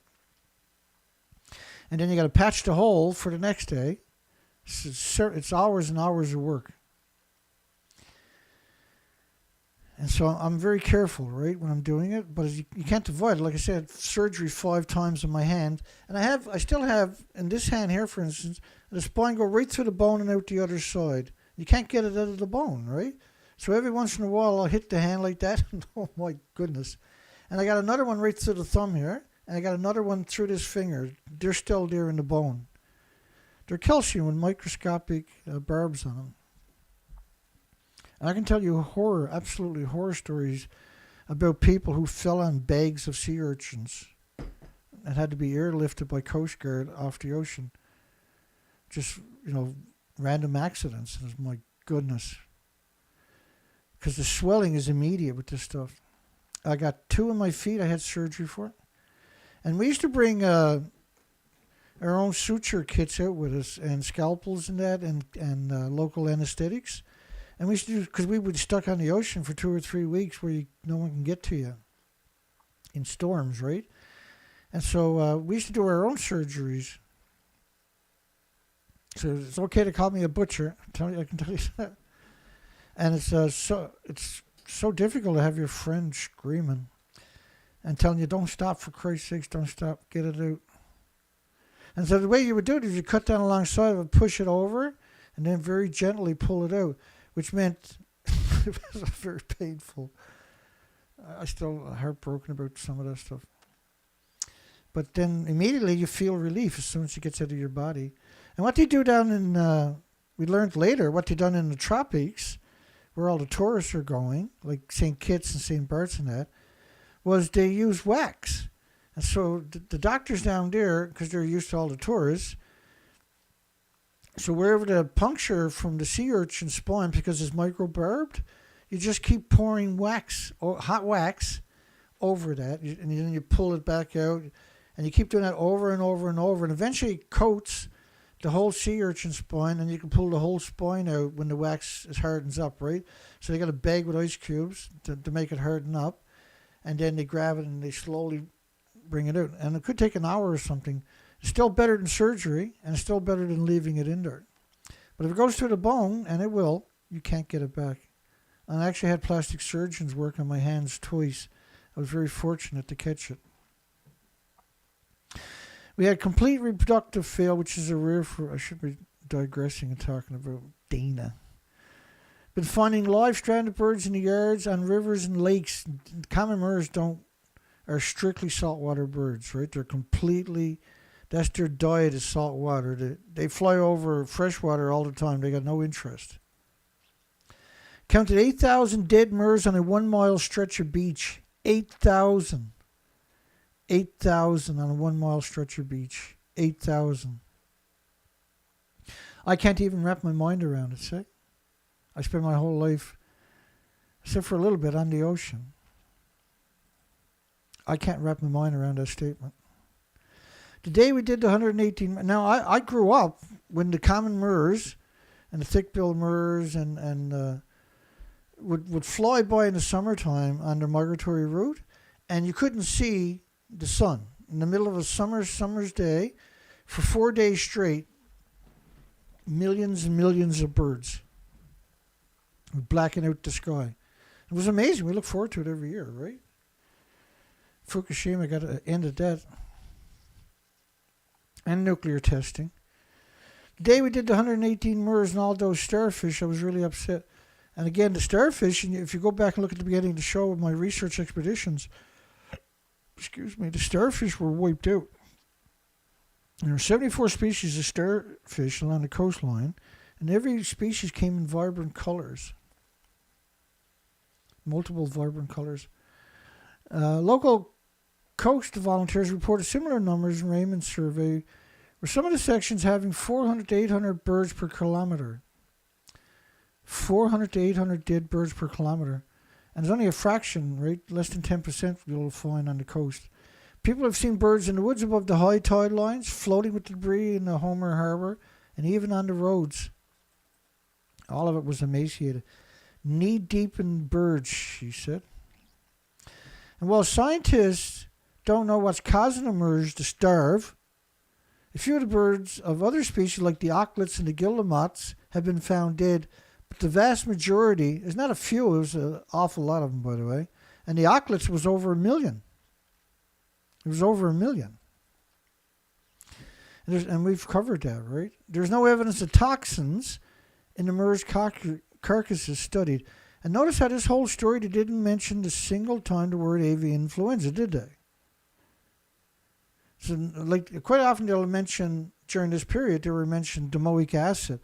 But it would take 2 years for the lab reports to come back. And because I followed everything, not everything, but as much as I can find, every single time it came back negative for domoic acid. And it wouldn't surprise me because you killed off the billion creatures per glass of water. And so you expect, right, you expect algae that are not indigenous to proliferate because they don't have any competition.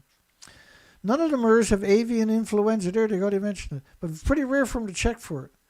If they did, other bird species would also be dying, which is simply not true. Because it didn't exist in the birds. Like, the influenza could show up, but only because Fukushima has compromised their immune system. Otherwise, it's not a problem. And for scavengers like eagles, crows, and ravens, the murres appeared safe to eat. So there are no reports of scavengers getting sick. So 2 years ago, they started on the avian influenza, and all the die-offs, which are the exact same scenarios as was was blamed on starvation, is now they're trying to blame it on avian influenza. But the minute that a community sends the samples to an independent laboratory, they come back starvation. If you send it to the same, and the majority of these influenzas, confirmations, all came from the same laboratory, which is a government laboratory, which is the very last person you should trust. It's the very, very, very, very, very last, and you shouldn't trust them. The age of the murres found varied. The younger birds found, as well as the older. Murres can live for up to 40 years, rather. And so why are you finding mostly 5-year-olds? Because the adults were already killed off. Why are the birds starving? Well, Fukushima's broken the food chain, stupid. Is it the prey base, the krill, the forage fish, things like the sand lance, the herrings that are rearranged? They don't rearrange themselves. They're genetically predisposed to do what they do. They're born to do the exact things. It's programmed into them. They don't just change their fucking minds, you piece of shit. My apologies, I get a little personal sometimes. One theory, and you keep fucking theories to yourself, you piece of shit. Thousands of birds found dead along the Alaska shorelines. Found close to 8,000 birds on a 1-mile beach, an order of magnitude larger than any recorded in history that anybody was aware of. And they estimated 100,000 common murres who died at this point. We know now is 1.4 million. And at the same time, there was 1 million Cassini auklets. 150,000 penguins presumed dead after a giant iceberg blocked access to the food. And so listen, these birds live in that environment. That's their environment. A giant iceberg didn't block, or maybe they just moved elsewhere. So like you read the title, oh my God, honey, look, the iceberg blocked all the food. And so they go and read another story about some stupid celebrity. And then they regurgitate that narrative instead of, well, maybe they just moved somewhere else. Maybe they died of starvation, you fucking sack of shit. You disgusting parasite on humanities. That's what a journalist is, they're a parasite on humanity. Bird studies in Canada concerned about the dead birds in the Pacific Northwest, 2016. Auklets. A pair of rhinoceros auklets on the beach in Victoria, British Columbia, Canada. I was out on the ocean up by Alaska at this point. Recent die-offs are believed to be caused by a shortage of prey. In 2014-2015, more than 100,000 Cassini auklets were found dead along the coast from northern British Columbia to California. Starvation was found to be the cause. These are microscopic eaters. So you got the common murres, which are eating forage fish, squid, anchovies, krill, sardines, and everything else, herring. And then you got the Cassini auklets, which are eating microscopic animals. Two different spectrums of the food chain. 8,000 Arctic seabirds washed ashore after apparently starving to death. It wasn't apparently, it was confirmed. This is why I absolutely despise media. After all these years, well, like I do a show 5 days a week on lies. So if I read an article and they told a lie about nuclear, I'm going to challenge it that night. But I can't keep up with it. Every story is full of so many lies, you can't get to every story. So you just pick the most egregious ones, which is every story. Alarm over dolphin and porpoise deaths in the Black Sea.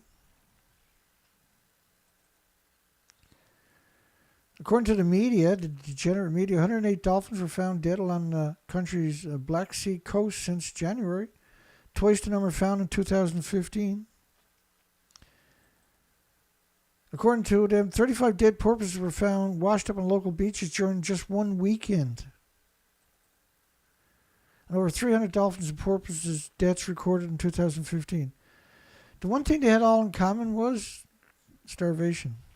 They ate the same food as the common murres and that. This story here, too many males being born to BC killer whales population, even as a female calf is found dead. And so this is really interesting because we talk about this a lot, right, with nuclear, where you do sex ratio studies. Let me just bring up one quick example. I'm trying to avoid bringing up examples tonight because we got so much to get through. Well, let me bring up one of these studies so it gives you better insight, I'm hoping, right? And we're still doing good on time.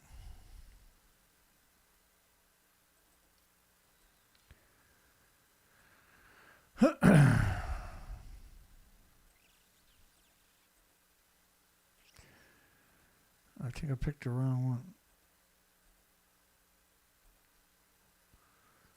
The nuclear industry is just, they destroyed everything, right? They can only survive by murdering everything. There we go.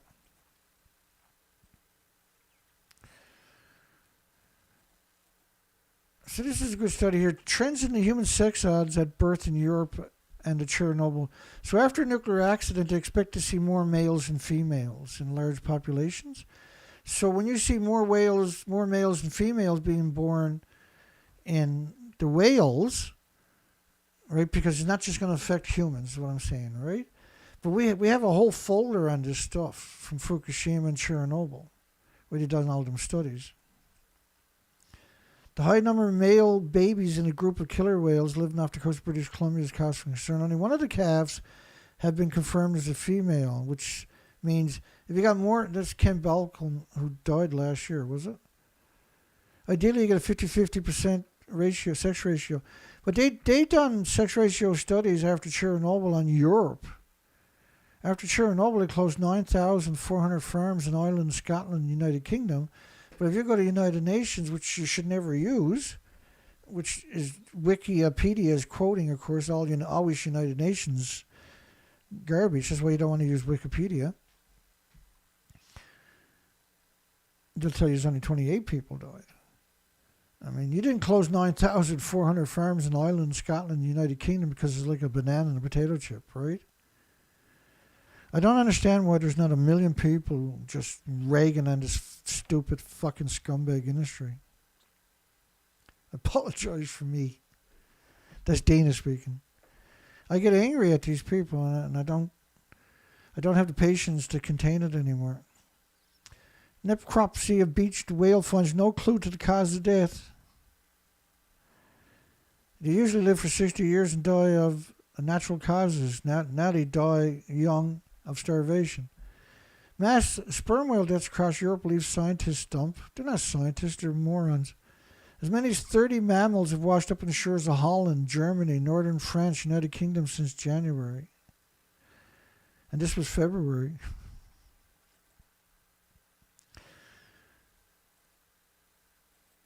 Starvation. Far from their usual hunting habitats / starvation, where they can plunge more than 6,500 feet preying on squid. That's where the giant squid live down there. Until we get clear results from the autopsies being carried out, it's all just speculation. No, we know now. The consensus was they starved to death.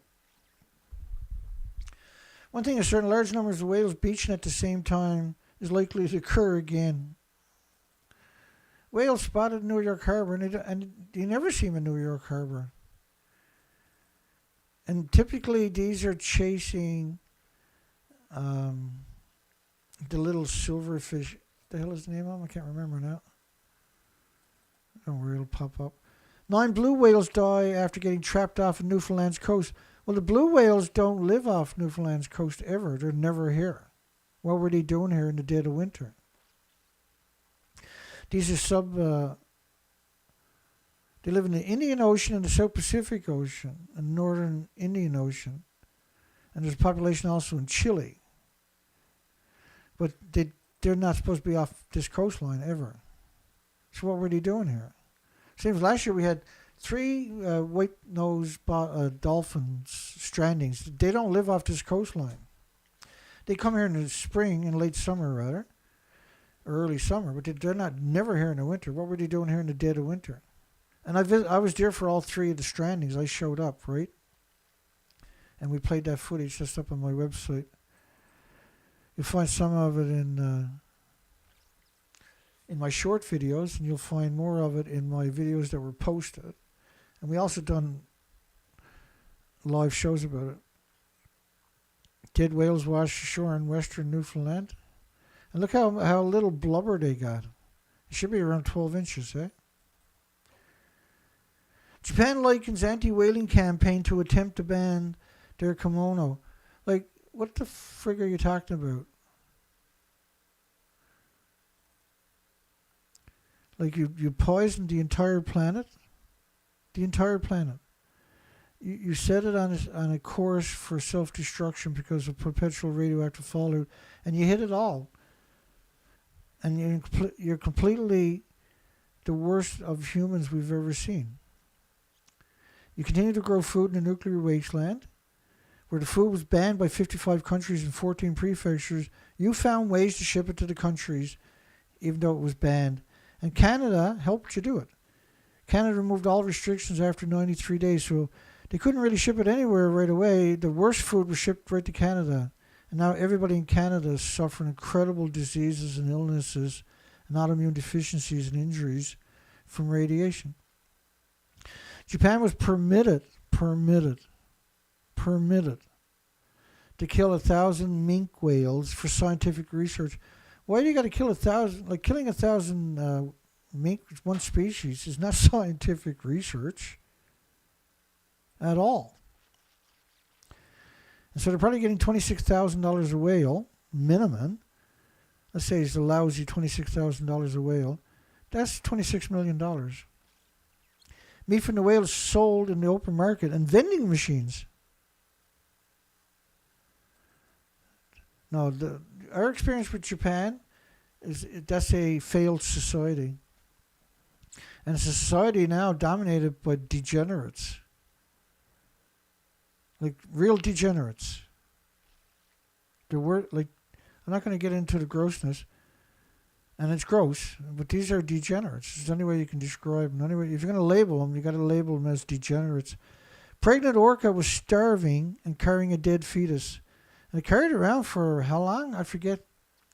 I was up by Alaska also at that time, 2014, under siege from the nuclear industry the entire time. You know, I went out and done the research expeditions for 6 years, and I was gone 4 to 5 months a year on the ocean without coming home. And I was considered one of the worst people humanity ever had because I went out and counted the species. Going out and taking pictures of the coastline was literally crimes against humanity, according to them. I was evil. I was evil for going out and checking it out myself instead of taking their fucking word for it. The orca's blubber layer was relatively thin. Well, there's no relatively at all. To the point of extended malnourishment. That's called emaciation. And lack of food for the southern resident killer whales. A typical killer whale, if it can't find one food it eats around 360 different types of food. It eats birds, it eats otters, beavers, minks, it eats anything it can get its hands on, basically. It eats halibuts, for Christ's sakes. It's an octopus, it eats whatever it wants. They were emaciated. That's why he's talking about the food. No food because they're dying of emaciation, see? 9 killer whales died in rear mass beaching in New Zealand. So it used to be just the pilot whales, the short fin base or long fin pilot whales were basically the only ones that considered would ever beach in groups. And it was really a rare occurrence. And a lot of it occurred during nuclear testing. Now, all the species are doing mass mortality beachings events because it's starvation. And when you go back in 2014, 2015, 2016, like I done tonight for you, what was the consensus? Starvation, right?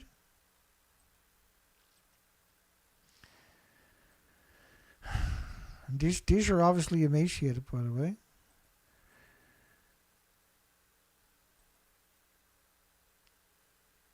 And because we covered this, I got a lot more pictures. I didn't import them. I forgot to look for the right. But what you're looking for is peanut heads when it comes to killer whales. What would they call a peanut head, where the head is concaved? And almost all the pictures they give you from the weird angles, don't they? It's not a rare mass stranding. It's the only mass stranding of killer whales up there. Up to that point, right? It's 2014. Beluga whale population in St. Lawrence on a catastrophic path. Catastrophic trajectory we're observing. And we don't know what the cause for that is. It's starvation. 16 calves found dead in 2012. Whales were found to be dying of cancer at an unusually high rate in recent years as well. Well, they'd never died of cancer before. and that's all that stuff coming down from Ontario through Montreal, through Quebec, all the way down, and we're right there. From 18 nuclear power plants. And then Fukushima, everything from the interior of Canada, right, washes down eventually to the St. Lawrence. NOAA said it counted 28 whale strikes in northeastern waters between 2006 and 2010. And worldwide, the National Marine Fisheries Service survey covered 1975 to 2002 found 292 records of confirmed or possible ship strikes to large whales. So from 1975 to 2002, there's only 292, not 1,290 like I said earlier. So just in gray whales, the numbers will come up here eventually, is around 12,000. 2,000 since 2022 gray whales have showed up emaciated. And so I showed you stories earlier from the government-friendly media where they claim the majority of whales were dying from ship strikes. Well, that's simply not true, is it? I mean, the reality of it is, this industry is your nemesis, is your enemy. Not maybe, not almost, but 100%. They said the numbers are because there's more whales, but there's not. There wasn't. And then maybe it's a change in food source. Not a change in food source, it's starvation. See, when they mention food, they avoid saying starvation or emaciation, right? 25 polar whales dead near Marco Island, 2014. The deceased mammals were discovered 2 days after the death of 8 polar whales. And so what I'm doing for you was a comparison of pre-avian influenza, right, for a lot of the stories. And what you're seeing is they don't mention bird flu. When they do, they say it was negative. It gets thrown out there with other pathogens, right? But they didn't find it. And then all of a sudden, after a mass starvation event off my coastline, where you had common murres, thick-billed murres, you had dovekites, and you had just turs.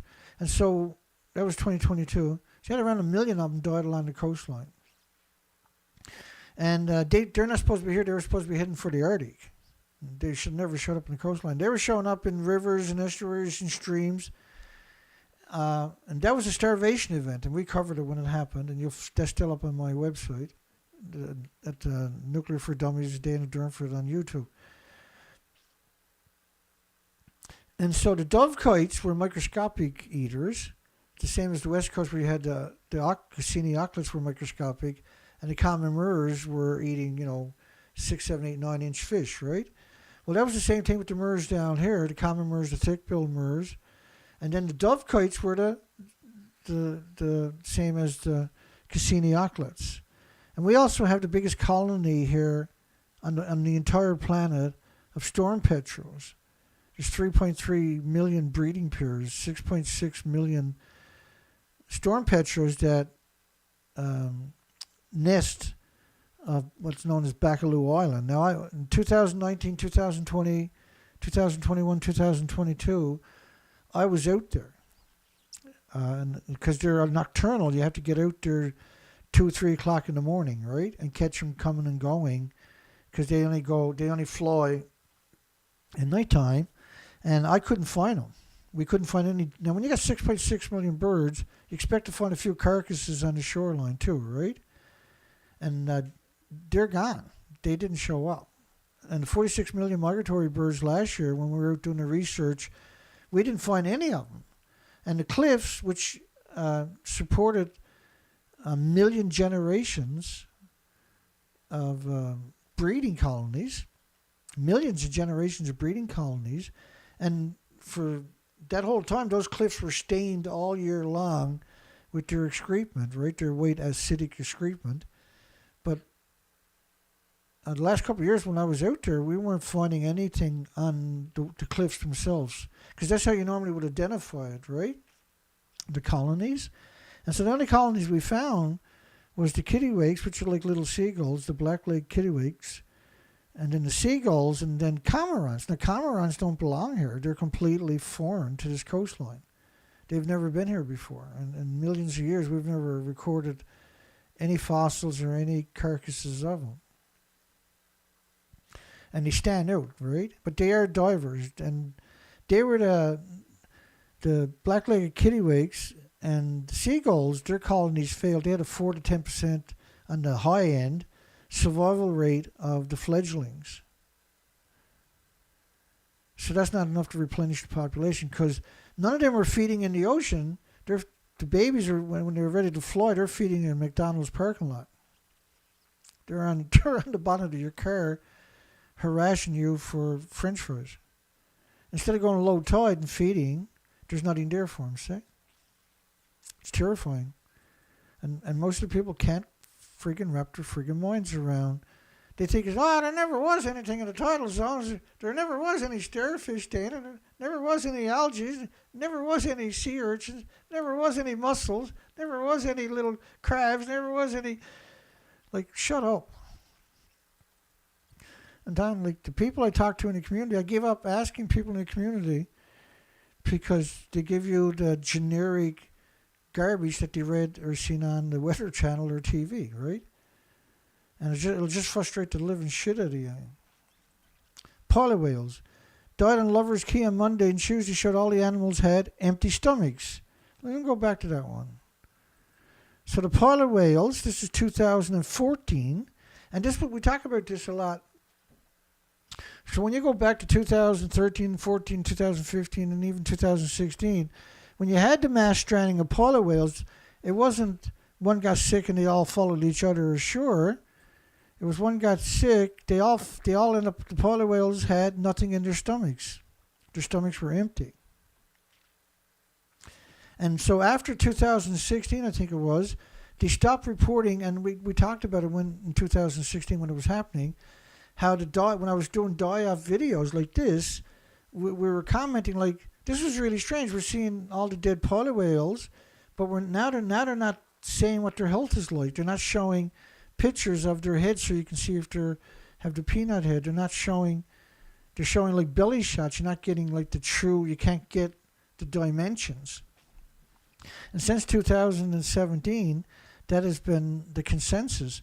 But we have we gathered up all this information before that, and are able to show that there's something very sinister going on, that they're not reporting on the health of the species. And I'm not here to soothe academics. I'm not here to soothe scientists anymore. I'm not here trying to convince the media and government agencies or anybody else. I'm here to share with you the facts. And I'm going to be a little bit brutal about it sometimes. I'm very fucking honest about it all the time. And so honesty has a way of being brutal. Because I can't sugarcoat the truth. I don't know how to fucking sugarcoat that truth. I can't fucking creep around and be nicey about it. I don't know how to do that. Because there's nothing fucking nice about it. So the 30 whales, the necropsies performed, the autopsies on the 8 whales, all the animals had starved to death, / empty stomach, / emaciated. Right, so when you hear the word empty stomach or malnourished or skinny or thin or something like that, they're fucking sugarcoating it for you. I don't know how to do that. They're emaciated because that's what it actually is. See? They died of starvation. And by the way, the polar whales that died in the Everglades also had empty stomachs. It's a super important story, right?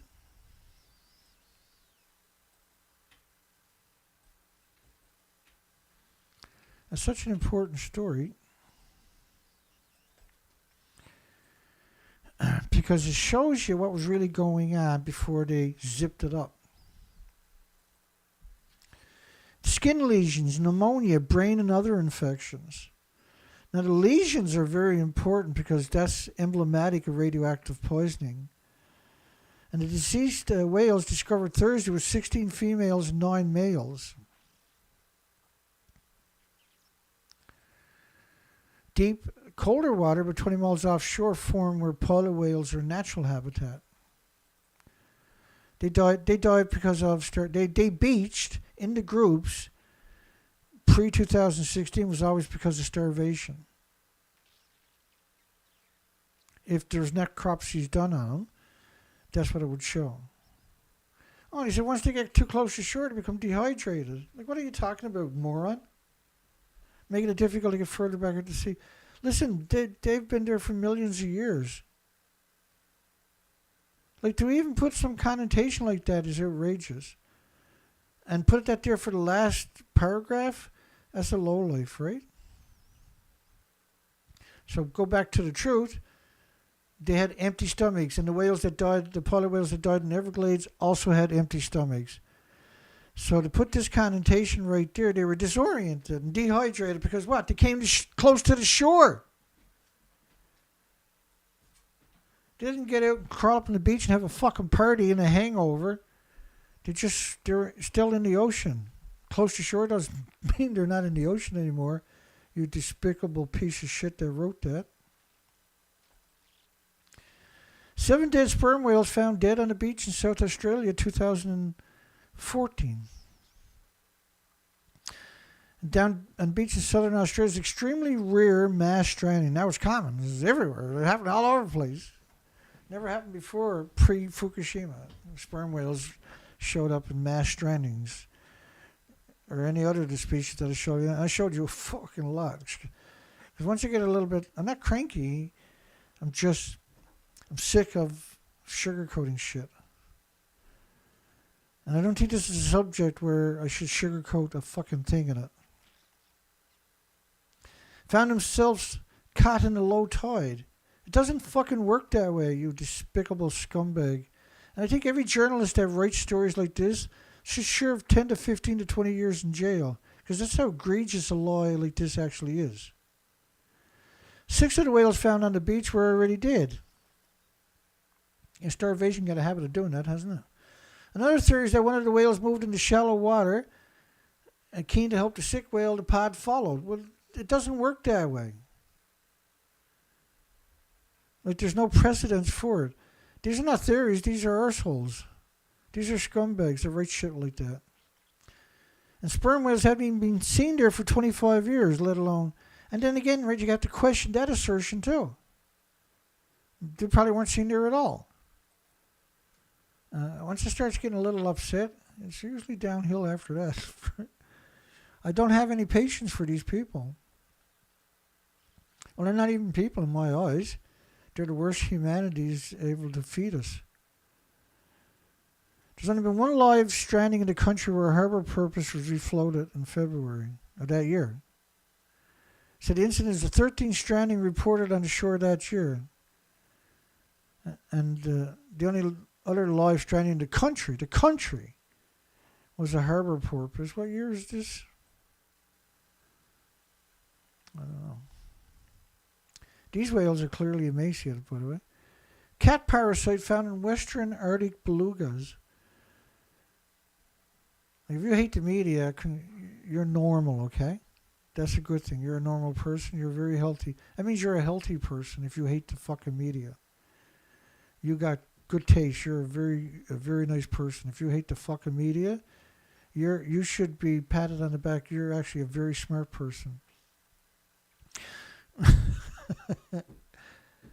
I mean that sincerely, by the way. For the first time, a parasite that can, for the first time, very first time, Dana, a parasite, which is typically a journalist or an academic, that can affect humans has been found infecting Arctic beluga whales killed for food, suggesting one way climate change could pose a threat to humans. The biggest threat to humans is journalists.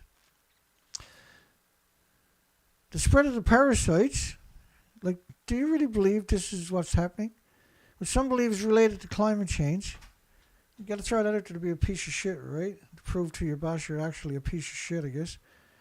Is now also believed to be responsible for the die-off of 406 gray seals. Believed. These are conjectures. It's a 100% opinion. And it turns out there was no science there whatsoever. The University of British Columbia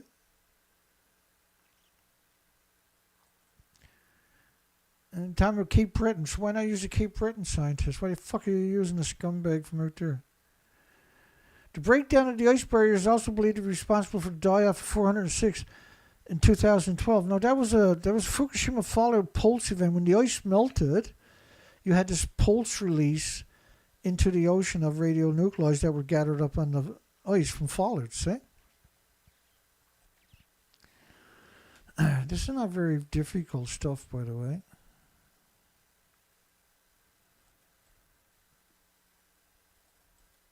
It's not difficult if you're a scumbag with the industry. So the top left-hand corner up there is 20 days. So that covered Nova Scotia, as you can clearly see. And so when the ice melted in the spring, you had this pulse release, right? That's what happened in 2012. And when you put the word believed there, what are you really up to, see? and it's CBC. So if it's CBC, you know it's going to be a parasite itself. I looked up the story, by the way. 400 dead seals found in Hay Island. They had no idea why they died. But go ahead a couple of years, and they probably died from a parasite from a cat, Dana. They're in the middle of fucking nowhere. Somebody on a plane threw their cat poo out the fucking window and landed on the island. That's what happened, Dana. Whale pod stranded. A pod of sperm whales found dead after becoming stranded water in southern Australia beach. Last year there was 14 sperm whales washed up on an island in Australia, or at the bottom of New Zealand, was it? They were all emaciated. A pod of sperm whales found dead after becoming stranded in shallow water. They didn't come stranded in water. They were starving to death. They couldn't keep their blowholes above the water anymore, and they beached themselves.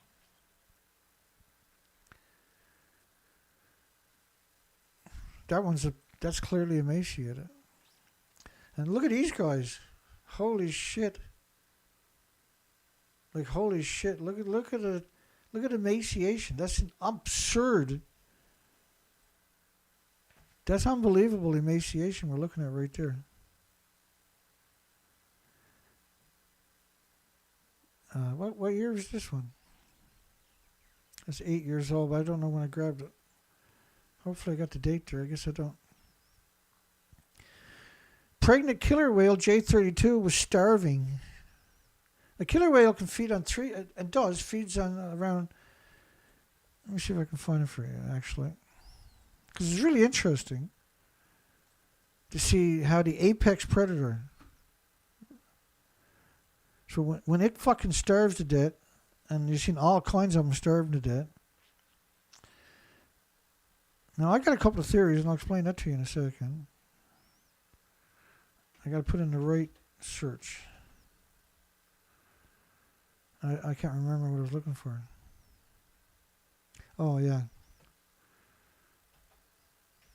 Killer whales eat. Bring it on home today, now. Come on there. Come on, baby. Did I spell it right? Yeah. Let's go. Double time. Anytime you're ready, Pewter. Blurp, blurp. It should pop up any second. First one, there she rolls. Ooh, yeah. So, killer whales. And I had around 12 of them under my boat when I was going in to Bella Bella, this little tiny native community, to get fuel. And I was sailing in, and they were hiding under my boat because I was towing the Zodiac behind me, right? They were hiding under that, and there was this gray whale up ahead of me, and I was like, run, gray whale, run.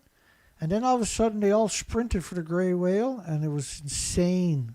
I stayed there for about 2 hours, and I'm not sure. Orcas are apex predators at the top of the food chain, and no other animals except for humans hunt orcas. And they feed on seabirds and squid and octopus and sea turtles and sharks and rays and fish. And they eat most marine mammals such as seals and you name it, right? There's sea otters and bony fish and baleen whales and sea lions, and they eat whatever they want. They're the apex predators.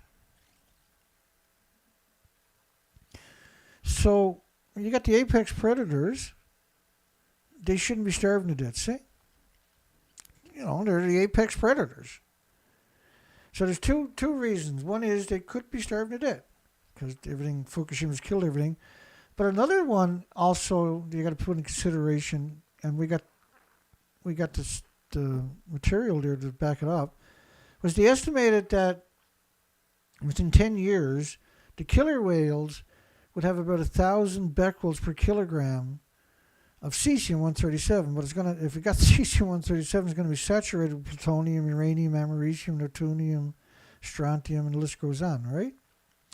So they died of because they were producing so much white blood cells, right? They had no oxygen, and then they couldn't absorb nutrition, see? And they weren't like leukemia patients not hungry. They were dying from leukemia.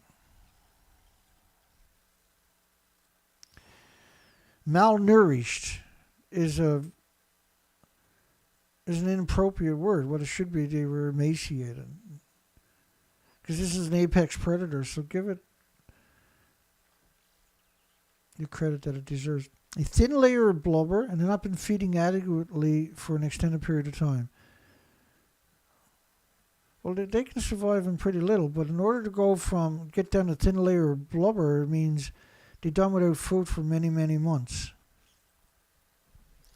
This was a humpback whale, I believe, where it was a two-headed, two-tailed humpback whale. Yeah, humpback whale with two heads and two tails. Baja Peninsula, Mexico. Conjoined gray whale calves lie dead on a beach, which is typical from radiation exposure, right?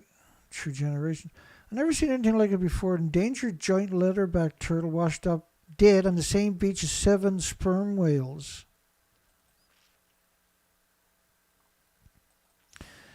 Sperm whales spotted off the OC coast in rare sightings.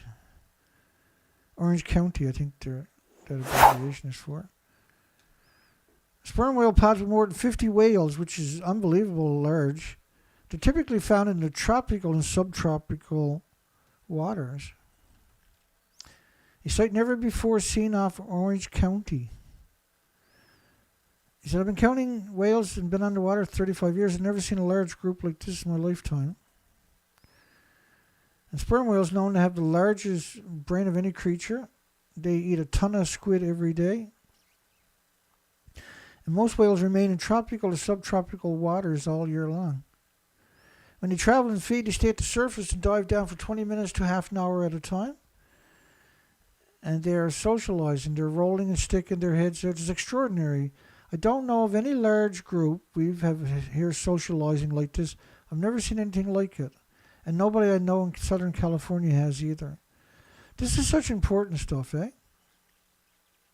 Dead sperm whales surface at Munis. So I think this is part 1 of 2 parts, this show in particular. We're going to have to do the other part in the next couple of weeks. Maybe even next Thursday, who knows. 2 dead sperm whales wash up in a small voe in the southeast in Shetland. Strange that they came ashore at the same place.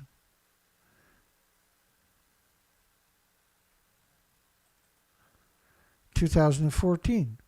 Now it's normal for them to come ashore in the same place, isn't it?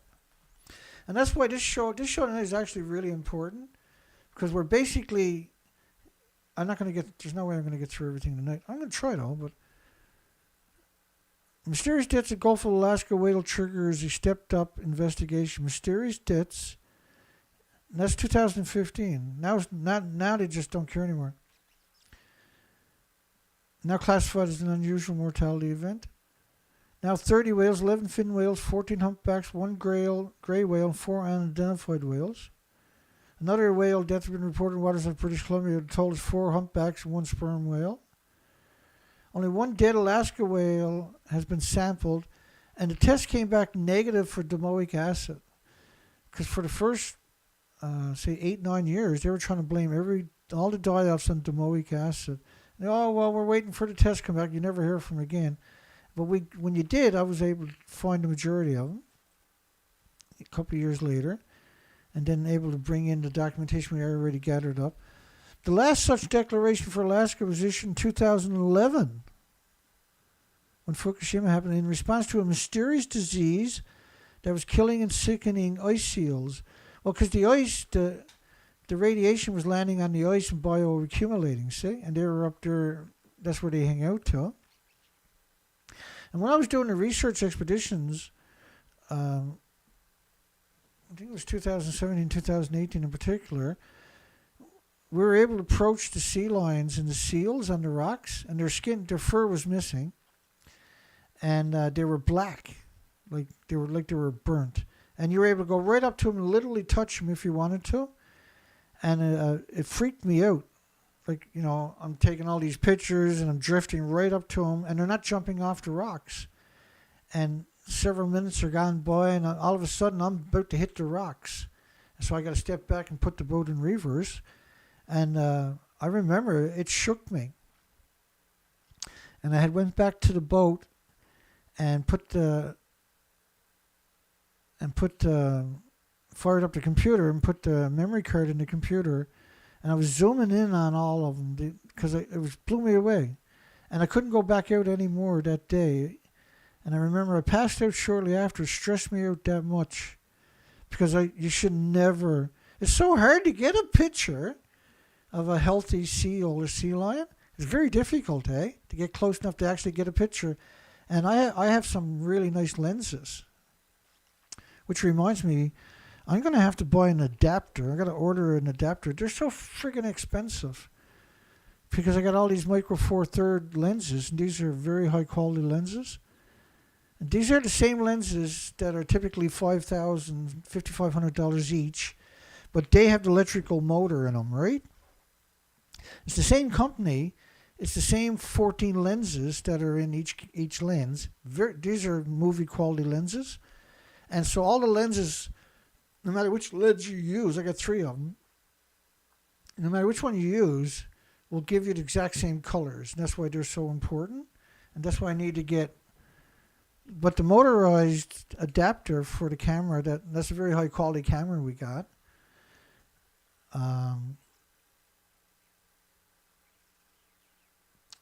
Needs the adapter. Adapters are almost $300, and I got so many other things I got to cover, right? Mysterious outbreak killing the Arctic Alaska ringed seals, 2011. So this was caused by that pulse event from Fukushima, multiple reactors melting down. Skin lesions bleed when touched. Scores more sick, and some so ill that you can touch them. An Alaska walrus hauled out on the beach showed symptoms similar to the ringed seals. And remember, we covered all of that back in the day, and I can't remember it off the top of my head. I should have dug it up, but I had so much. I started, the idea of the show tonight was doing the 2023 recap. And what I decided to do was first part of the show, which turned into the show, was to go back to the 2011 to 2015 area and show the die-offs were still happening like they are now, but they were all post-Fukushima. Right, we didn't see it before Fukushima, in other words, but that starvation was the single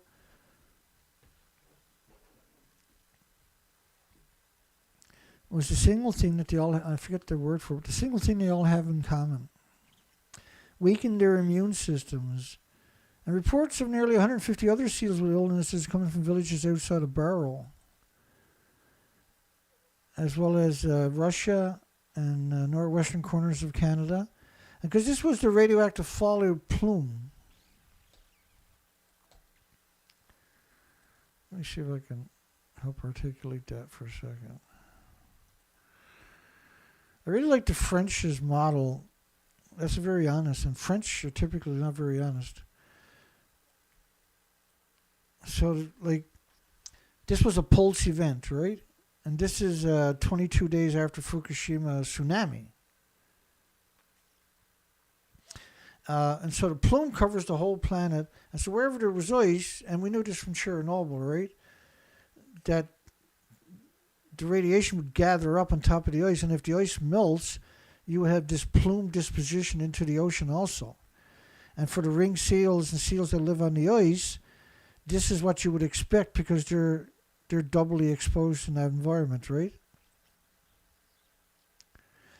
And so one said, I'm scared he might pass it one way or another and the whole ocean could be affected.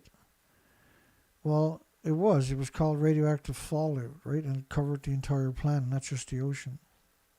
And it attacked all the species and insects and birds and mammals and animals.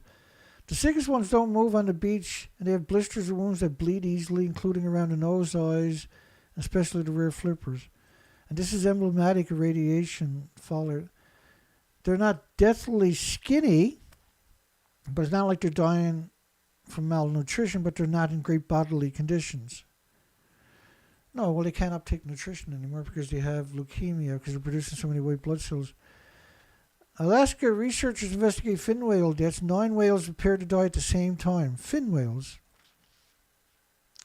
And when you look at the back of that, you can see it's emaciated. At least 9 fin whales floating in the waters near Kodiak in Alaska since May. And we rarely see more than 1 fin whale carcass every couple of years. That's quite the statement, right? So far, there's no smoking gun in the environmental mystery. What's the date on that? June 2015. And what do they eat? They eat krill, small schooling fish like herring and capelin, sand lance and squid. Oh, and they also eat copepods, which are very tiny creatures. And that's something we've seen with these mystery of why 30 endangered whales turn up dead on the same beach. Look at that. That's emaciated. Clearly, they're emaciated. And they're the sei whales, S-E-I. And guess what they live on? Copepods. So it seems like a lot of the bigger whales that are dependent upon the microscopic animals, they're the ones that are showing up emaciated. And so are the birds that are depending on them. They're showing up emaciated.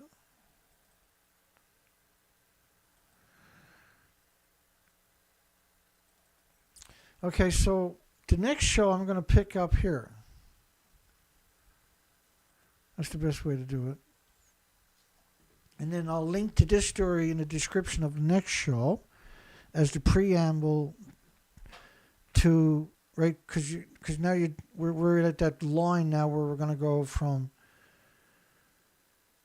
where they admitted that everything was emaciated, right, where they admit all the pilot whales were emaciated when that's why they washed up, because they were starving to death, their stomachs were empty. And then after 2016, they stopped in 2017 and onwards. At scatter time, they would acknowledge that the stomachs were empty. But it was like Australia, New Zealand, or places like that, they wouldn't acknowledge it. They wouldn't articulate the health of the whales, right? And they wouldn't show you definitive pictures so you can draw your own conclusions. And it's a long week. Let me just set this up so I won't screw this up. So I can find my way back. I got a little video from the day. We got, because we've done a bunch of welding, right?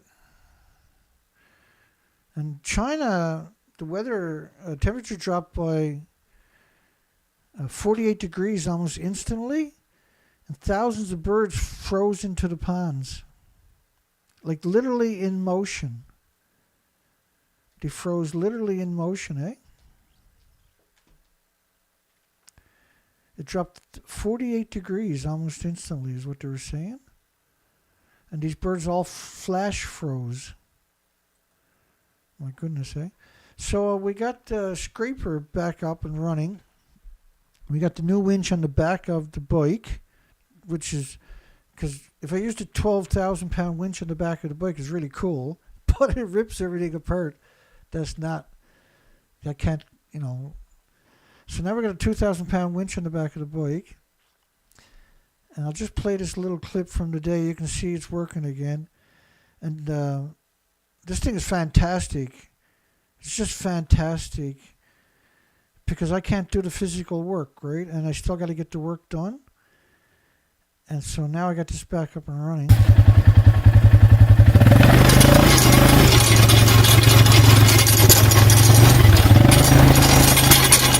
See, it's working back.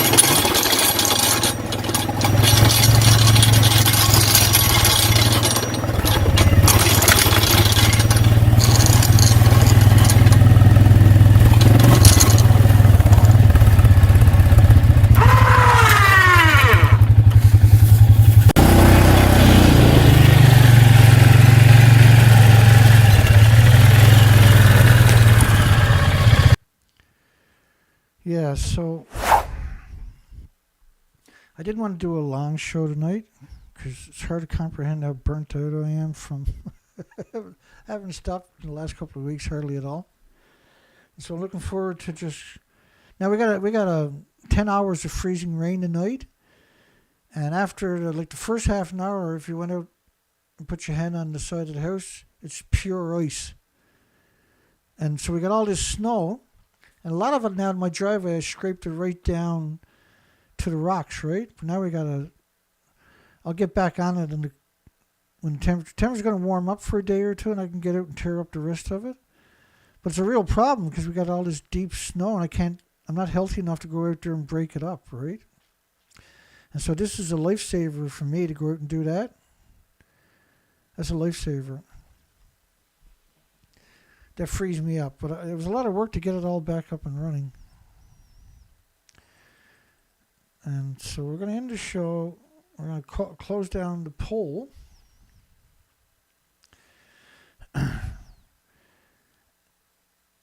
And because we've been doing this for so long, I earned the right to say the things I'm saying because I back it up with documentation. Was Fukushima's radioactive fallout a significant contributor to the mass species die-off worldwide? And the evidence I'm showing tonight shows that to be true. That's 100% true. There's no debate in this. This is unequivocally true. Some music up first, everybody. So now I gotta find another song. I played the original closing song. What song is this one? It's low anyway, whatever it is. I'll leave it there. Sue donated $200 tonight. Thank you, Sue. My goodness. That's awesome. We'll see everybody tomorrow night. I'm sorry, Sunday night. Dana getting stupid on us. Hugs for everybody. Have a great night, everybody. Thank you to everybody that found the time, energy, and the courage to come hear this story. These are difficult stories. And the truth will set you free. I guarantee you. We need scientists to speak out. We need academics to speak out and be honest. It's time to make a stand. This is the last stand. This is an extinction level event. Nobody's going to escape it. It's time to make a stand. The only way we're going to have a future is if we confront the evil. And that's what we're going to do. We confronted a ridiculous amount of evil. Disrespect the journalists for their deceit and dishonesty, their deception, and their betrayal to humanity and the 8 million species. Simply unacceptable. Have a great night. We'll see everybody on Sunday unless there's a significant event. Take care, everybody.